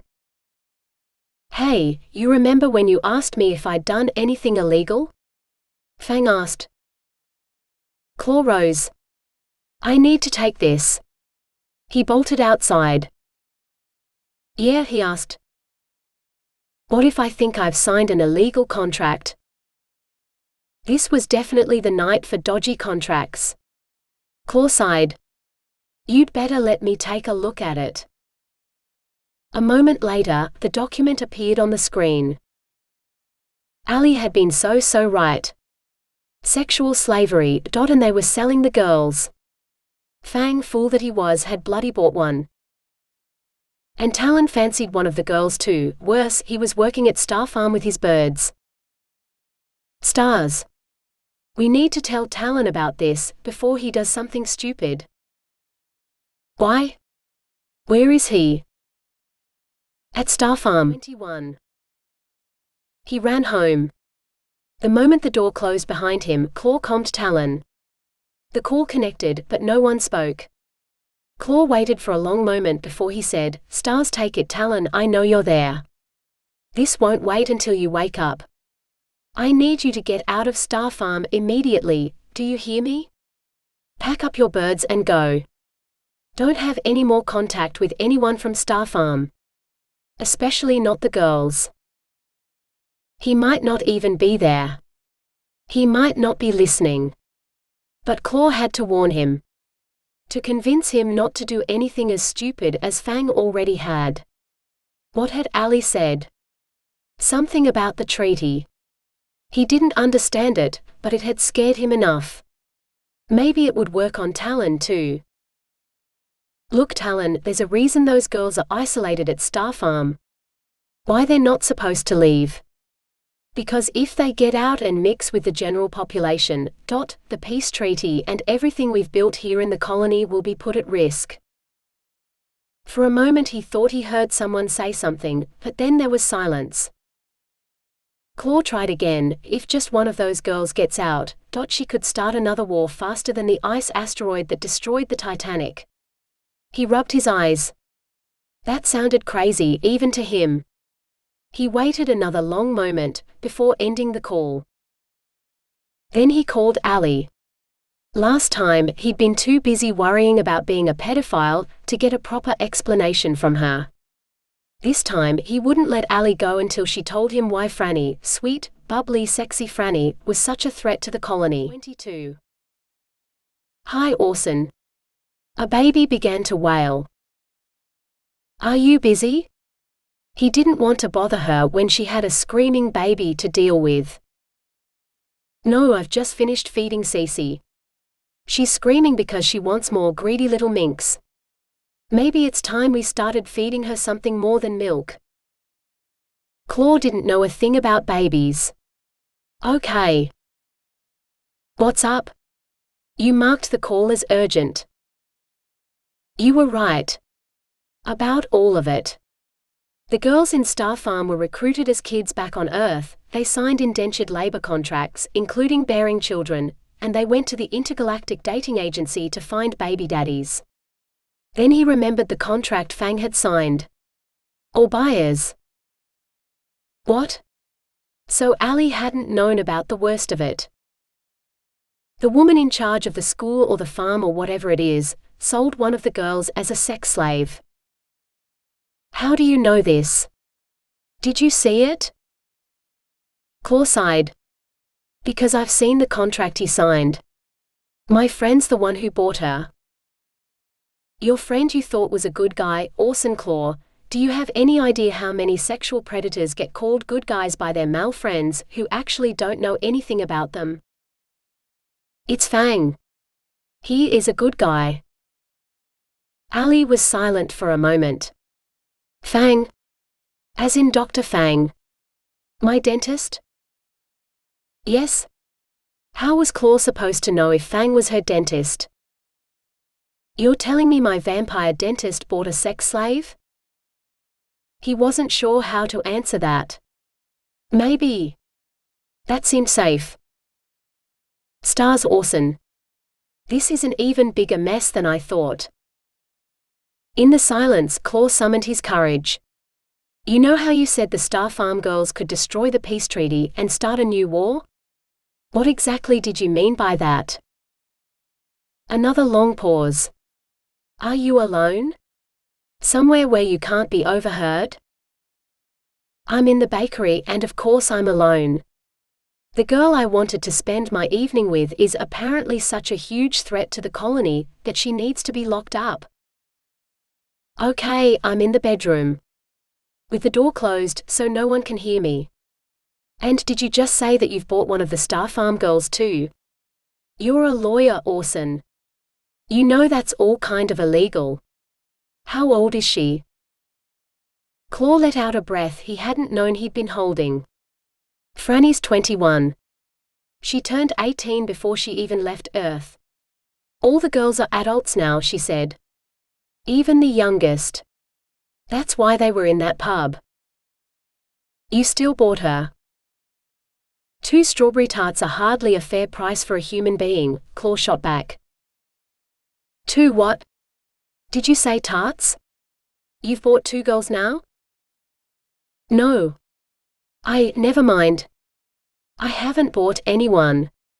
I might have taken one of the girls home with me for the night, but everything we did was consensual.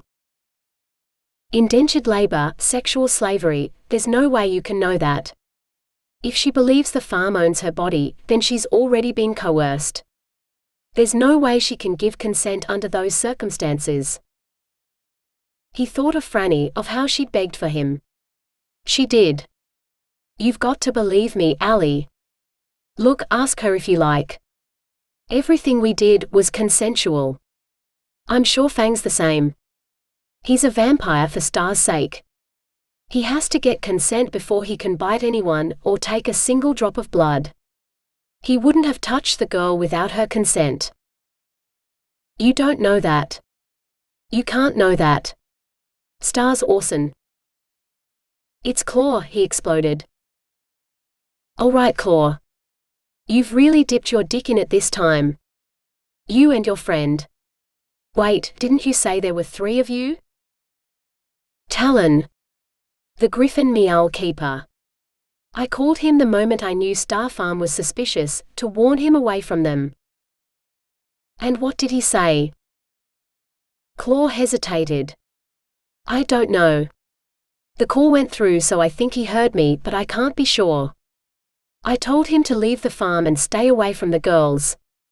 Sometimes he keeps his comm on auto answer when he's in Griffin form though, because it's hard to manipulate the screen when you have claws. He knew all about that, though he couldn't remember the last time he'd shifted fully into bear form. Maybe a few months back, when he'd gone for a run in the Arbor Dome. So you're telling me all 3 of you have been sleeping with sex slaves, when you were supposed to be investigating this mess? When she put it like that. You asked me to investigate. I did. I also told you to be careful. Stars, don't you know I'm going to have to call the watch about this, don't you? They're humans. It's outside of my jurisdiction. You're on your own on this one. Wait, what? The watch? You're going to have me arrested? That was definitely not what he'd planned for tonight. No, you dickhead. The watch will go in and take a look, talk to the woman in charge of the farm. They'll probably want to talk to you too, so you can give them your evidence in person. Depending on what you tell them, they might decide to arrest you, but that's on them. I'm only responsible for mere justice. Humans aren't my problem. Claw blew out a breath. He'd heard horror stories about mere justice. He'd take a life in prison over mere justice any day of the week. A sudden thought hit him. Hey, you still haven't told me why these girls are so dangerous. Allie sighed. Promise you won't freak out, okay? And she told him. Blithering black holes, are you serious? Of course she was. 23. Franny finished dinner early, so she never saw the newcomers. She was almost done stripping the strawberry nail polish from her fingernails when the other girls trooped into the common room, debating who the strangers might be.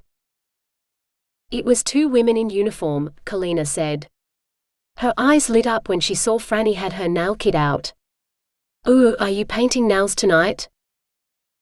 With the mood she was in, Franny was likely to paint everyone's nails matte black. She couldn't believe she'd fallen for such an asshole. She'd been on the point of telling him she loved him and wanted more, and he'd just walked out of the pub. No goodbye, no second glance, nothing.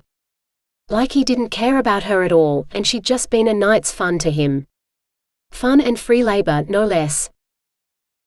And all those questions, like he was more interested in Star Farm than her.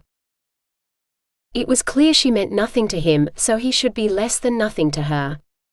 She'd forget all about him, and that would be that. I'm taking paint off tonight. Maybe by the weekend I'll be up for making things pretty again, Franny said. Kalina sighed and slumped onto the couch. Wish I'd thought to bring nail polish in my personal items. I packed clothes and I haven't had anywhere to wear them, what with us wearing uniforms all day. Didn't you wear that pretty black dress to the pub? Franny asked. Matte black nails would have matched the dress. But it would have been improved by a light coat of clear gloss with diamond or silver glitter. Something to catch the light, to give the tiniest hint of color, as if to say life wasn't all darkness. Kalina shook her head. No, that was what Donna gave me to wear. I didn't know we were allowed to wear our own stuff, but the dress Donna loaned me was a designer label. Better than anything I brought. Come to think of it, so had the one she'd given Franny to wear. She hadn't given it a second thought at the time, because she'd had a couple of nice dresses for school formals and graduation and stuff, but where had Donna gotten them from? Surely she hadn't lugged a wardrobe full of fancy clothes halfway across the galaxy just for them. They had to have weighed way more than Donna's personal allowance. So did the strangers come to see Donna? Franny asked, suddenly curious. Yep.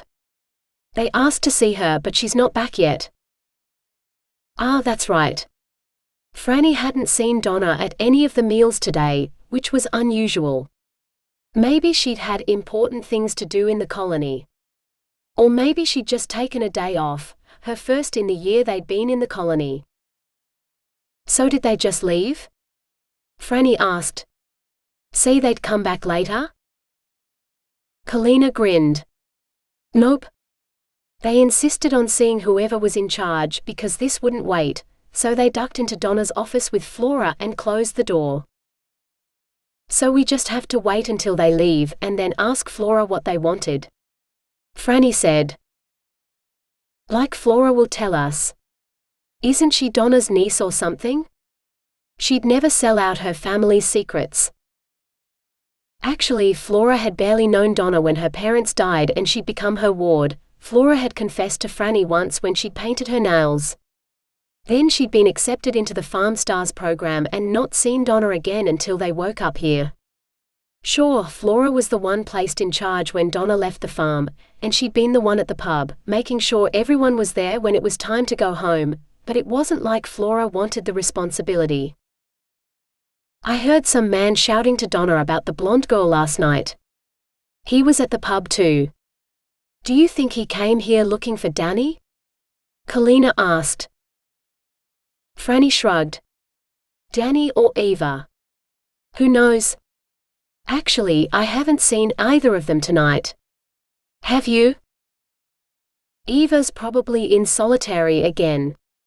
You know she likes to piss Donna off. Franny's gaze drifted around the room. Rue's not here either.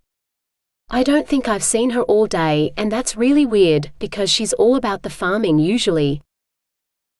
She might still be in the dining room. Donna keeps putting her on cleanup duty. Yeah, because if Donna put Rue in solitary, no one would have any idea what to do around the farm. Donna or Flora might be nominally in charge, but Rue really ran this place. Or at least the farm part of it. Franny hoped she got her own piece of land one day. It wasn't fair what had happened to her parents or their farm. But Rue hadn't been at dinner. Donna was gone. Eva, Rue and Danny were missing. And now there were strangers on the farm? Something was going on and Franny intended to find out what. As if by magic, Flora appeared. Franny waved. You look like your nails need some color. Actually, she looked like she needed a stiff drink and a holiday, but a manicure was the best Franny could offer. "Yes please," Flora said, dragging a seat over beside Franny's. She knew the drill. "I think I've chewed off nearly all the polish, wishing Donna was here to meet the watch instead of me." Franny pulled out a file and began buffing Flora's nails. No point painting them if they weren't the right shape. "So is that who our visitors were? What's the watch?" Flora sighed as she relaxed back in her chair. "They're sort of the colony police, or that's what they said. Our visitors were detectives Violet and Manali, and they wanted to see all the farm's paperwork. All our contracts and financial records and personal records and procedures, and, in the end, I just gave them everything. I mean, I do the bookkeeping, but Donna deals with all the other stuff. Then they asked me how old the girls were, like it wasn't already listed in our files. So I told them from Eva at 18 to you, me and Rue at 21. When was your birthday?" "Yesterday." Donna must have forgotten because she didn't arrange cake. At Star Farm, cake was a chocolate-flavored protein bar with a candle stuck in it. One day, Franny would bake proper cakes for everyone on their birthdays. Even Donna.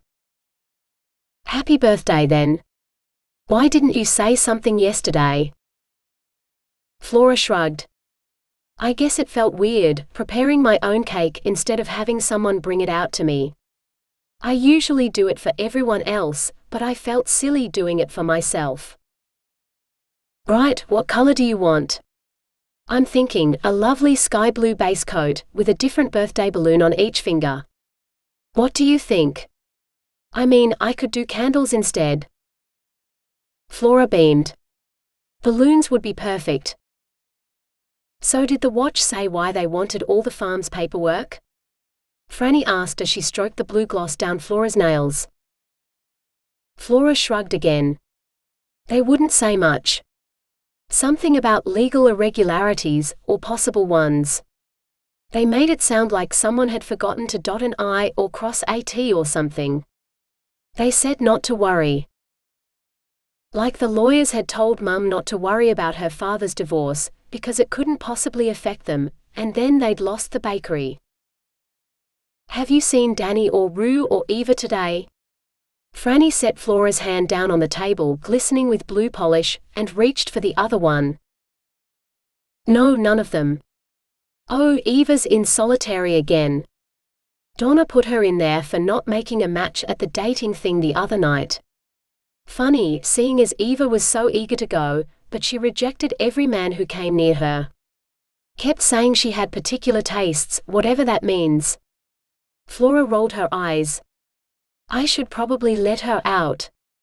I know I'd be going crazy in the dark, all alone, but Donna insists it's for our own good.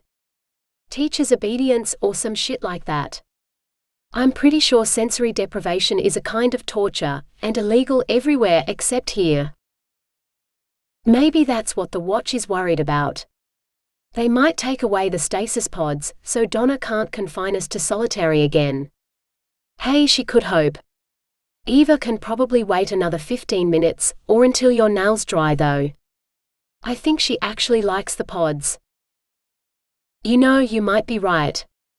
You know what she said once? It gave her the time and privacy to masturbate. I expected Donna to be shocked, but she just shook her head. The next day, she announced the Intergalactic Dating Agency thing, where Franny had met Claw and his incredible cock, before he'd stomped on her heart. "Did you find your perfect match at one of the speed dating events?" Franny asked as she began on the balloons. A rainbow of colors would look best, she decided.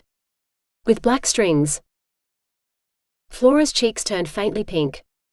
"I didn't get a chance to meet anyone. I was so busy supervising, I didn't get to meet any of the men. Donna wanted notes on each of the men, so I spent most of my time talking to Vertumnus, the fawn administrator at the pub. He had files on everyone and he was only too happy to share." "Sounds like Mr. Tumnus took quite a liking to you. Did you return his regard by any chance?" Franny asked. Flora was definitely blushing. No, of course not. And it's Vertumnus, though he did say I could call him Tumnus if I wanted. She had it bad. Lucky Flora. I hope if you do call him that, he's been good enough to you to deserve it. I mean, some men think that if they can just get between your legs, they actually deserve to be there, when the truth is that all they deserve is their own hand. Flora looked like she wanted to slap her, but she didn't dare until her nails were dry. Franny. You can't say things like that. One of the younger girls might hear. Franny snorted. What, Eva? She'd probably tell you the going rate for screaming a man's name is 3 orgasms in a row from oral sex, or 5 from digital penetration. Or something equally technical. Digital penetration? Is that? Flora looked terribly confused. Franny was pretty sure she was still a virgin. She wiggled her fingers. Fucking you with his fingers. It helps if he has thick fingers. Or long ones. Or even both. But even if he has small hands, as long as he can find your clit, he could still be good. Franny. Flora hissed. You should probably let Eva out soon. I must be missing her if I'm the one delivering all the dirty comments. Flora examined her nails. They look lovely. Thank you. Happy belated birthday. Give them another 5 minutes and you should be good to go, Franny said, putting the bottles away. Do you really think Donna's doing something illegal here? Flora asked. It's just that she's all I've got, and if I lose her, I'll be alone again. Whether she is or she isn't, it's not your problem, it's hers, Franny said. And what do you mean you'll be alone? You're a farm star just like the rest of us. You've got more sisters than anyone in the universe could ever ask for. We all signed up for the same thing. A new life, a new family, here in the Alton system. We're all each other has, and will kick the ass of anyone, alien or otherwise, who tries to tear us apart. Flora perked up. You would? Definitely. Rue would probably run them over with some farm equipment, Eva would threaten them with kinky sex that she knows far too much about, Kalina would give them a stern talking to, and Linnea would probably burst into tears until they begged her to stop, but, well, we'd all raise hell in our own ways. Then I hope there's nothing illegal about us owning Star Farm. I'd hate for us to lose our home. Flora thanked her for the manicure, and headed off to rescue Eva. Of course that only left Franny with her thoughts. She wouldn't mind losing Star Farm. She'd march up to the colony administration, wherever that was, and ask for a bakery. She'd do a damn better job than Claw, and they'd given him one. More likely it was some technicality in their contracts. Now that could be good. If her contract was voided, then she wouldn't have to work for 10 years, or have children for the colony. She'd be free to walk away from the farm and demand a bakery. Just as long as she and the other girls hadn't done something illegal. After all, who knew what laws the aliens had brought to the colony? 24. For 2 days, Claw had sweated and worried and sweated all over again, waiting for a visit from the watch. But when 2 women in black walked into the bakery to buy the last 2 remaining cakes for the day, he was actually surprised. Mr. Orson Claw, right? One asked, biting into her croissant. He nodded. Claw, like the name on the sign out the front. That's right. Or the pastry, said the second one, holding up her bare claw before she took a bite. Ooh, this is good. Are you sure you don't want half? The first woman had already wolfed down the croissant. I'm good, she mumbled around a mouthful of food. Mr. Claw, we're here to ask you a few questions about the Intergalactic Dating Agency and Star Farm. Then the croissant woman introduced herself as Detective Manali, while her claw-chomping colleague was Detective Violet. Claw sighed. I'd better close up for the day then. Then he took them upstairs to his apartment, and told them everything. To their credit, they mostly just listened. Occasionally, one of them asked a question to clarify what he'd said, but he was the one doing the talking while they took notes on their tablets. Finally, Manali set hers down. So what you've told us is that you already know a great deal about both Star Farm and the Intergalactic Dating Agency, and you have a vested interest in seeing that those girls are treated fairly and justly, and reparations are made for any wrongs done to them. Stiffly, Claw nodded. If he weren't a law-abiding man, he'd happily strangle whoever had made 17-year-old Franny sign that contract. Or feed them piece by piece to Talon's flock of birds. The two detectives shared a glance. Good, Violet said. Because my friend Ali recommended you as the perfect contract lawyer to look these over and comment on their legality in the Alton system. She tapped away at her tablet, then stabbed at it one final time with her finger. There. Sent. Claw glanced at his own tablet and his eyes widened. She'd sent him a folder containing dozens, if not hundreds of files. This will take months, he protested. You have a week. After that, we're going to have to release the Star Farm girls into the wider community. As it is, they're being held prisoner without even the suspicion of a crime. It's up to you to find out who's innocent and who's guilty and what crime they've committed. I'm not that kind of lawyer. Claw protested. Violet gave him a sympathetic smile. We don't have the luxury of a central intelligence here, so we kind of have to wing it. Even if you could just tell me who the victims are, it would help. He stared at the long list of documents. I might be able to do that. Both women rose. If there's anything else you need, just contact us, Mr. Claw. Or contact Flora at Star Farm. She's been very helpful.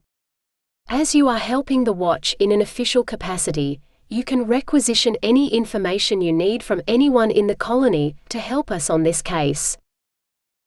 He ushered them out, his mind whirling while he hoped he mumbled something polite in farewell. When they were gone, he sat down on the couch, staring at the tablet in his hands. He'd planned to go straight to bed, but this was for Franny. Setting her free. So he set to work. 25. It took Claw 3 days to go through everything. It turned out a lot of the documents were copies of the same contracts, which all the girls had signed. How any lawyer could have written such a document in the first place, Claw could only shake his head. What he couldn't find was anything related to the Intergalactic Dating Agency. Even when he called Star Farm, Flora told him she had nothing else she hadn't already sent him. All the contracts for that were held by Falcon Han at the One-Shot Cantina and his administrator, Vertumnus, she told him. So Claw changed into clean clothes, he couldn't remember how long he'd been wearing these ones, and headed to the pub. He remembered the bar staff from the first night, a stringy-looking old man with a face like a hawk, and a fussy fawn who'd had a tablet glued to his hand the whole night. But when he stepped inside the empty pub, he found neither of them. Behind the bar stood a man who'd look more in character as a bouncer than a barman. Claw himself was a big man, but in a fair fight, he wasn't sure whether he or this man would win. Luckily, he wasn't here for a fight. Hi, I'm looking for Falcon Han, Claw said. The barman set down the glass he'd been polishing. I hate to tell you, but he's dead.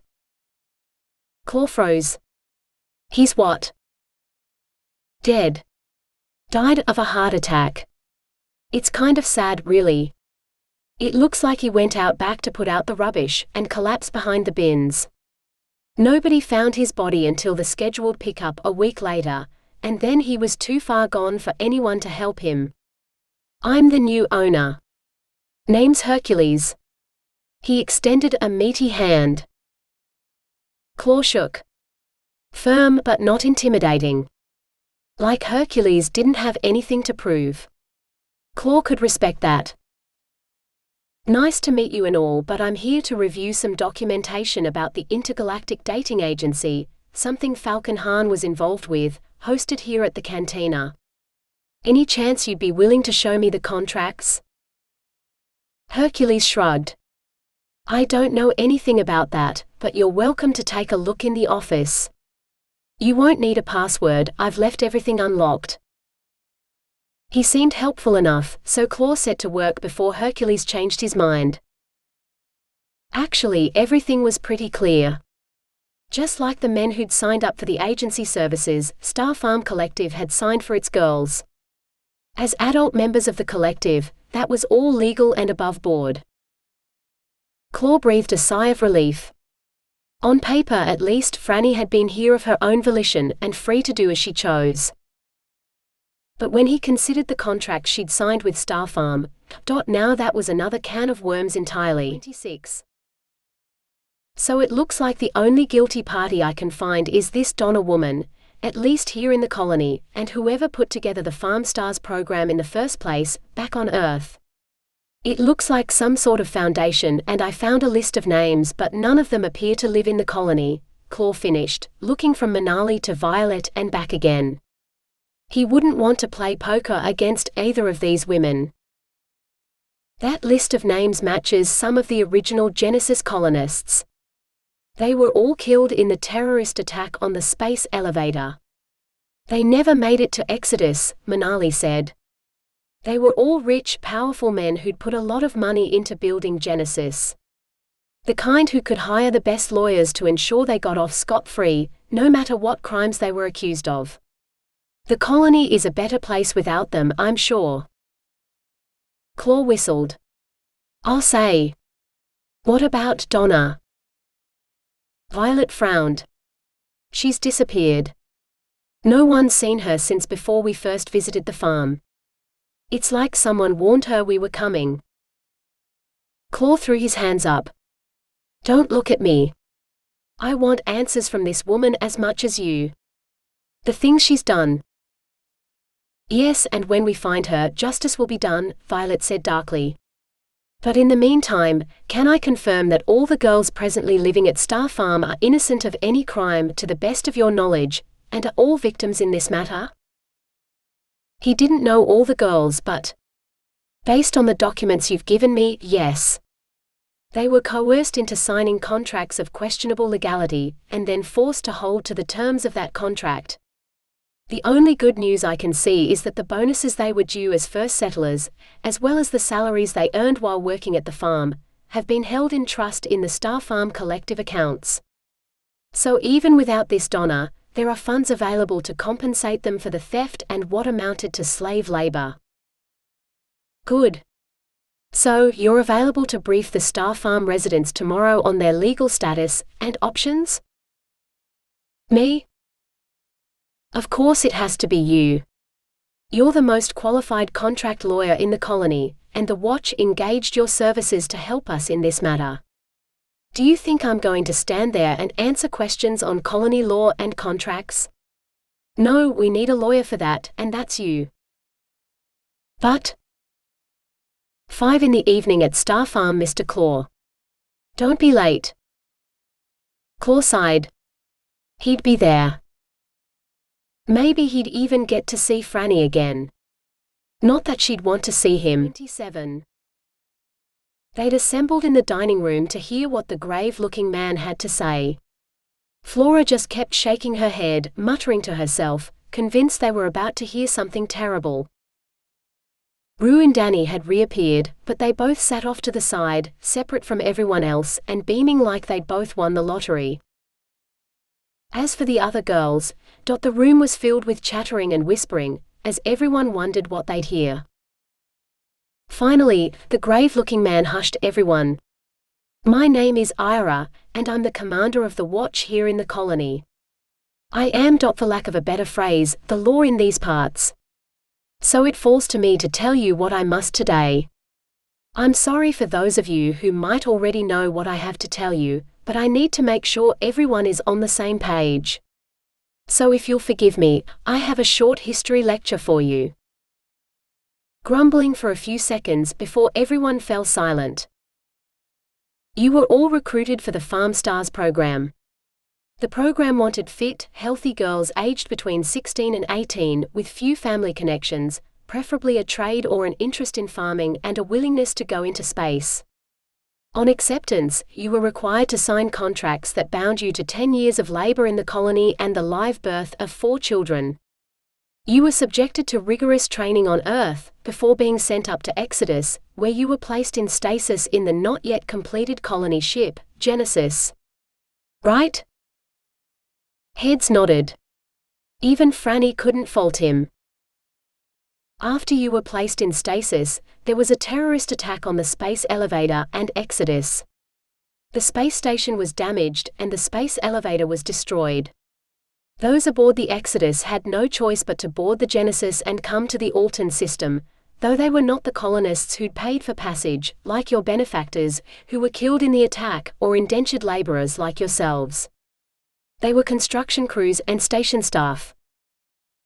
More whispering and alarmed looks.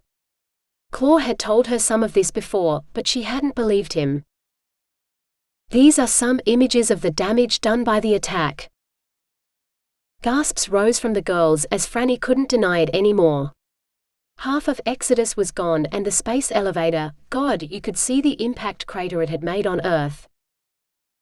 When the Genesis arrived here in the Alton system, they found they weren't alone. The Titanic had also arrived, and both humans and Titans began to colonize the system. The Titans came from the Titan system, living on the planet Tito and its moon, Alba. Both were run by a sentient artificial intelligence, known as the Central Intelligence. Until it turned hostile, and the robots it controlled began to kill Titans instead of helping them. Those who could, fled to the Titanic. The Titanic came here. Franny still wanted to laugh at such a terrible name for a ship. When humans and Titans met, war was almost inevitable. Both races wanted this system for themselves. After years of fighting, we declared a truce, and after much negotiation, hammered out a treaty. We now share the Alton system, with each race taking 3 planets, with the only shared planet, New Hope, the 7th, outermost one, the site of the city we call the colony. A city that the citizens of Alton believe was built by a combination of Titan and human labor, after the treaty was signed. The crowd erupted in cries of denial. Even Franny was out of her seat, and she couldn't say why. The war and the terrorist attack she could believe, but this, you only had to look at the colony to know humans couldn't have built this. Ira signaled for silence. After a long moment, he got it. You ladies are some of the few people in the Alton system who know the truth. The colony was not built by human or Titan hands, but by an artificial intelligence with 3D printers that was sent ahead of the Genesis to build the city before any colonists arrived. A city run by an AI with robots to serve the colonists. Just like the one on Tito before everything went wrong. He waited for a moment, then continued. The city was constructed, then hidden with experimental stealth technology, so it was invisible until a fighter plane collided with the shield and 2 ships, one human and one Titan, witnessed the appearance of the city on an otherwise barren planet. It began broadcasting advertising communications to the ships, telling them about the better world that had been built for them in the colony. A small group of explorers were sent into the city to investigate. They thought aliens had constructed it, but the AI informed them otherwise. A construction team was put together, consisting mostly of humans with a Titan consultant, to work with the AI and its army of robots, to turn the city into what we know today as the colony. After which all the robots were destroyed, and the AI was removed from control of the city. Yes, they all knew this. Or most of it, anyway. Donna had told them their city had been modified to accommodate their new alien neighbors. But the peace treaty between our peoples, Titan and human, is contingent on no AI or robot presence anywhere in the Alton system. If the Titan population were to find out that this city was constructed by them, even if they are not present now, there would be war. Franny could see why. Claw had lost his parents to killer robots. He wouldn't want to live in a city built by them. By some strange twist of fate, you have this knowledge of what amounts to one of the greatest state secrets in the Alton system.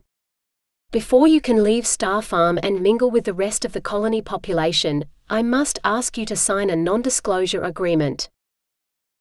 "And what if we don't?" Kalina shouted. Ira grimaced. "If you refuse to sign the agreement, then I will be forced to place you back in stasis indefinitely. Your pod will be moved to a secure facility.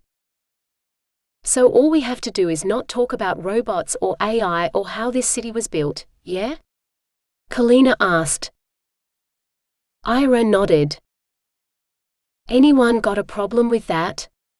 Anyone actually want to talk about robots or any of that shit?" Heads shook. "Not everyone, but most of them."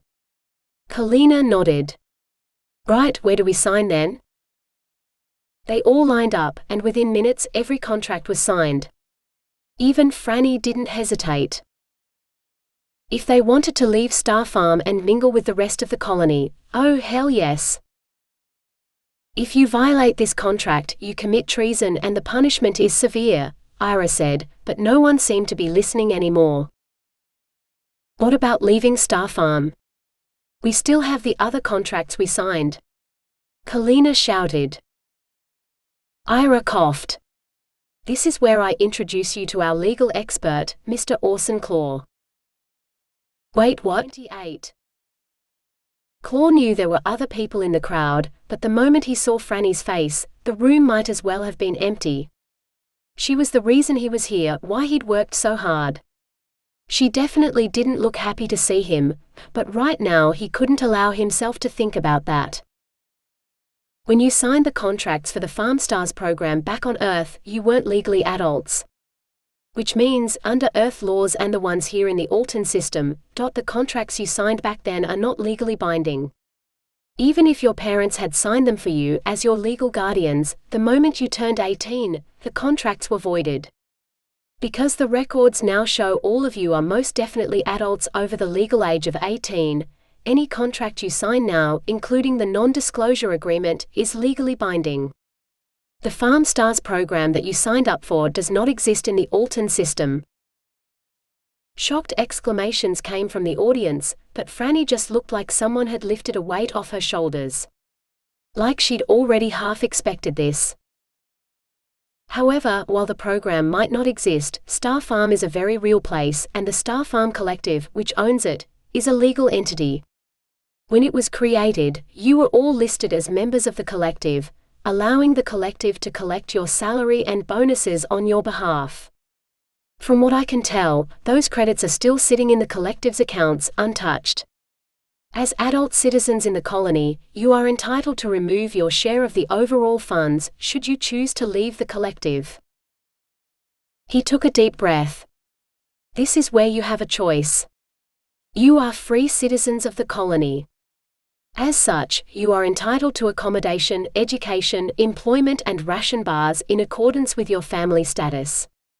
You also have leave entitlements, should you wish to use them. In the coming days, colony administration will send some representatives with whom you may discuss your options, should you wish to leave the collective.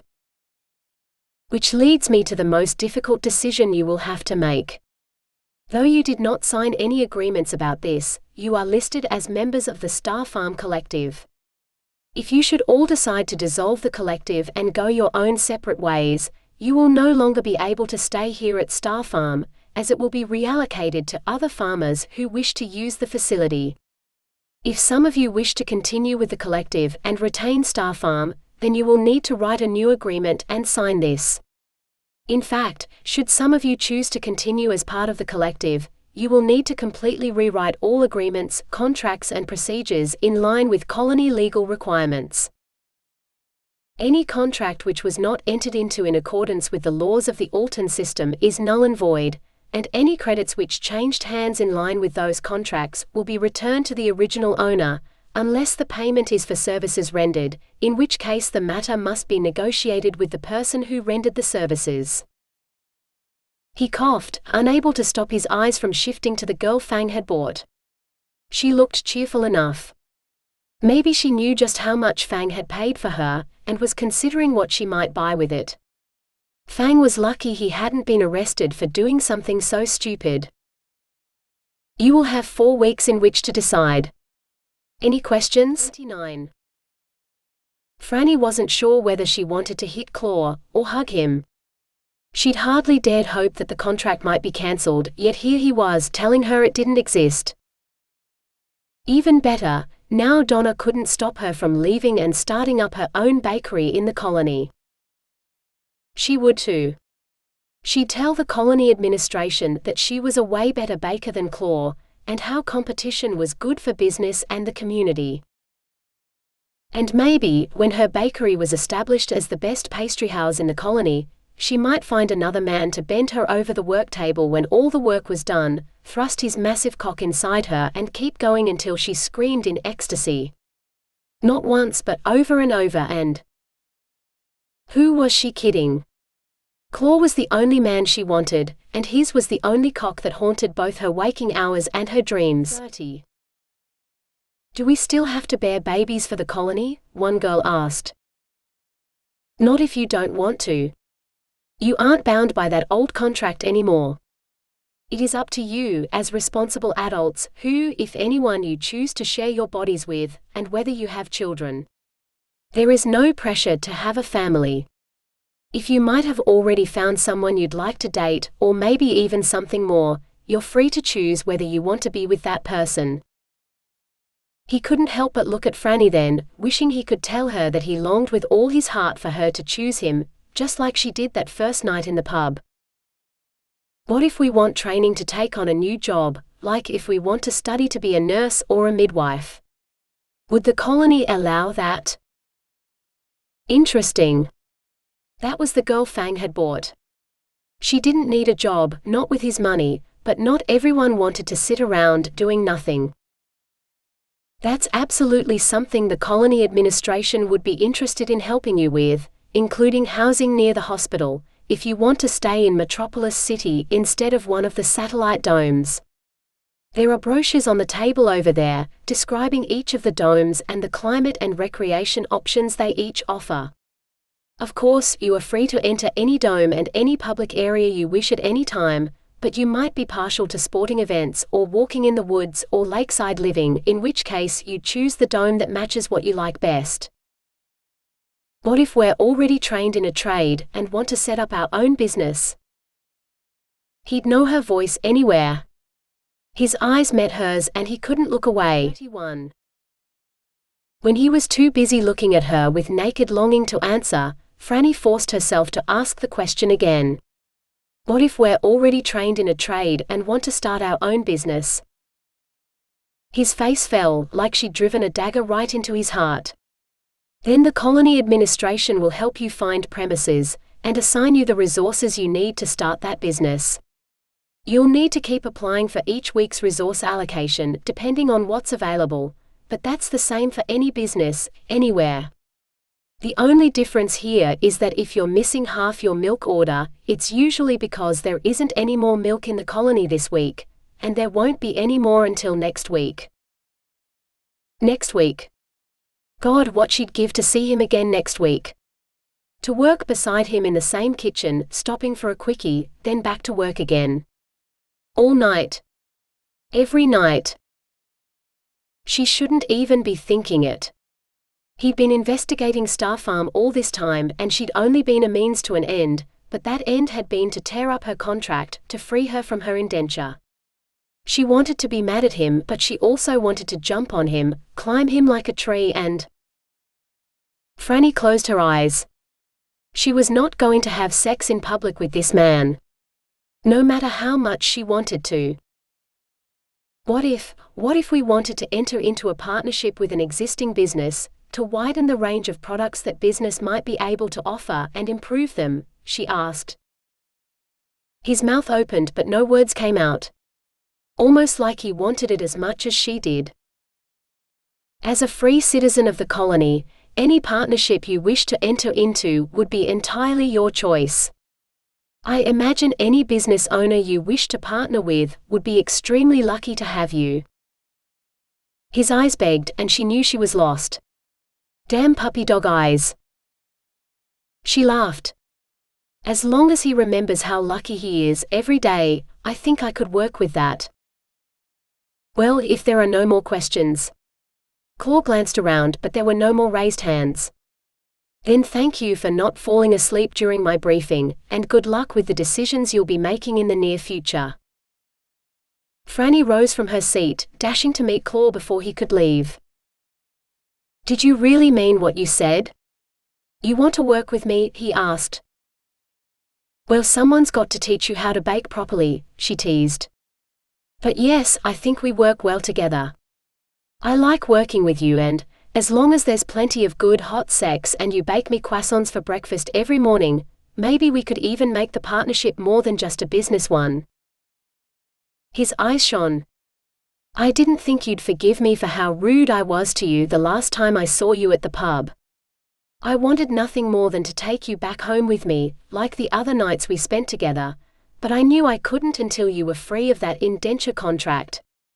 Then when I found a way to dissolve the contract, I baked you something, but I wasn't game to bring it here in case you threw it in my face. Because I couldn't know whether you were free to choose until you were no longer bound by that stars-crossed contract. I might have, she admitted.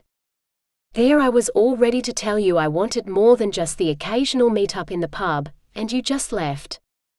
I was pretty pissed off. Even tonight, there were a few minutes there where I decided to set up a new bakery as your competition, and steal all your customers. She inclined her head. What did you bake anyway? I discovered there's something called a Frangipani tart. I made the tart casing according to your recipe, of course, which is far superior to any other. Of course.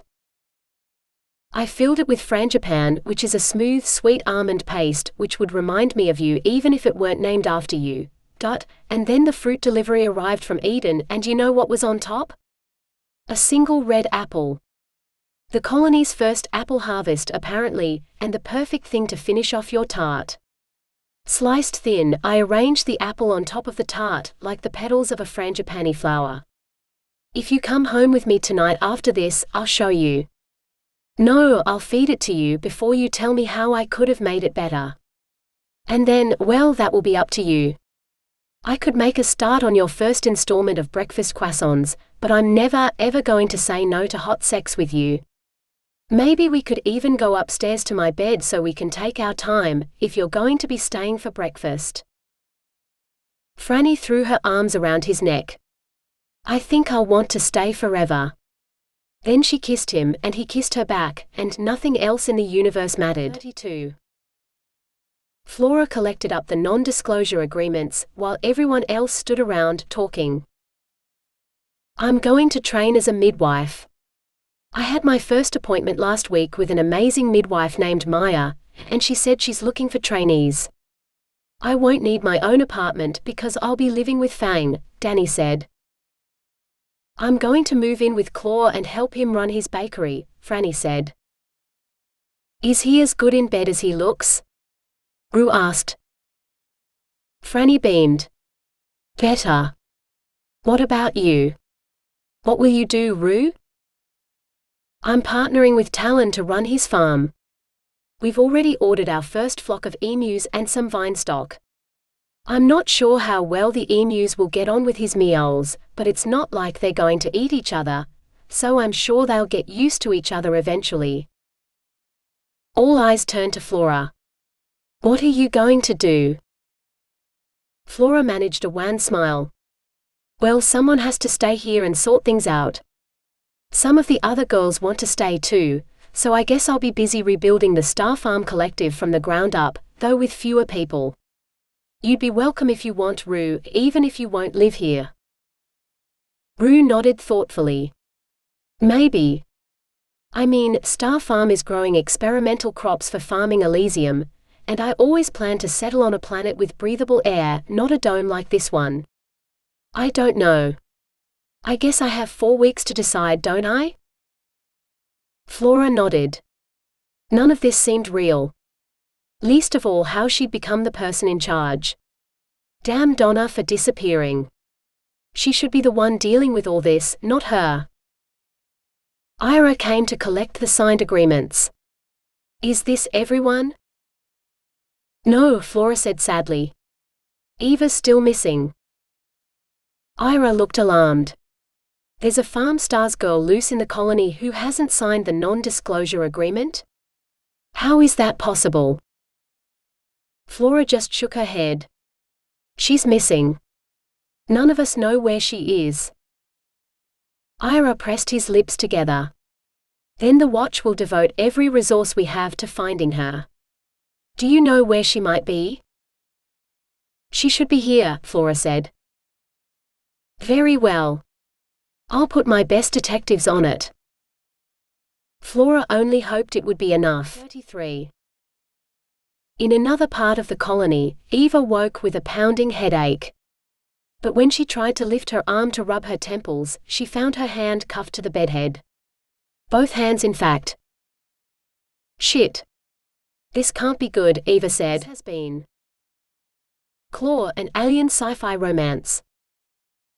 Book 3 in the Colony Nick series. Written by Demelza Carlton.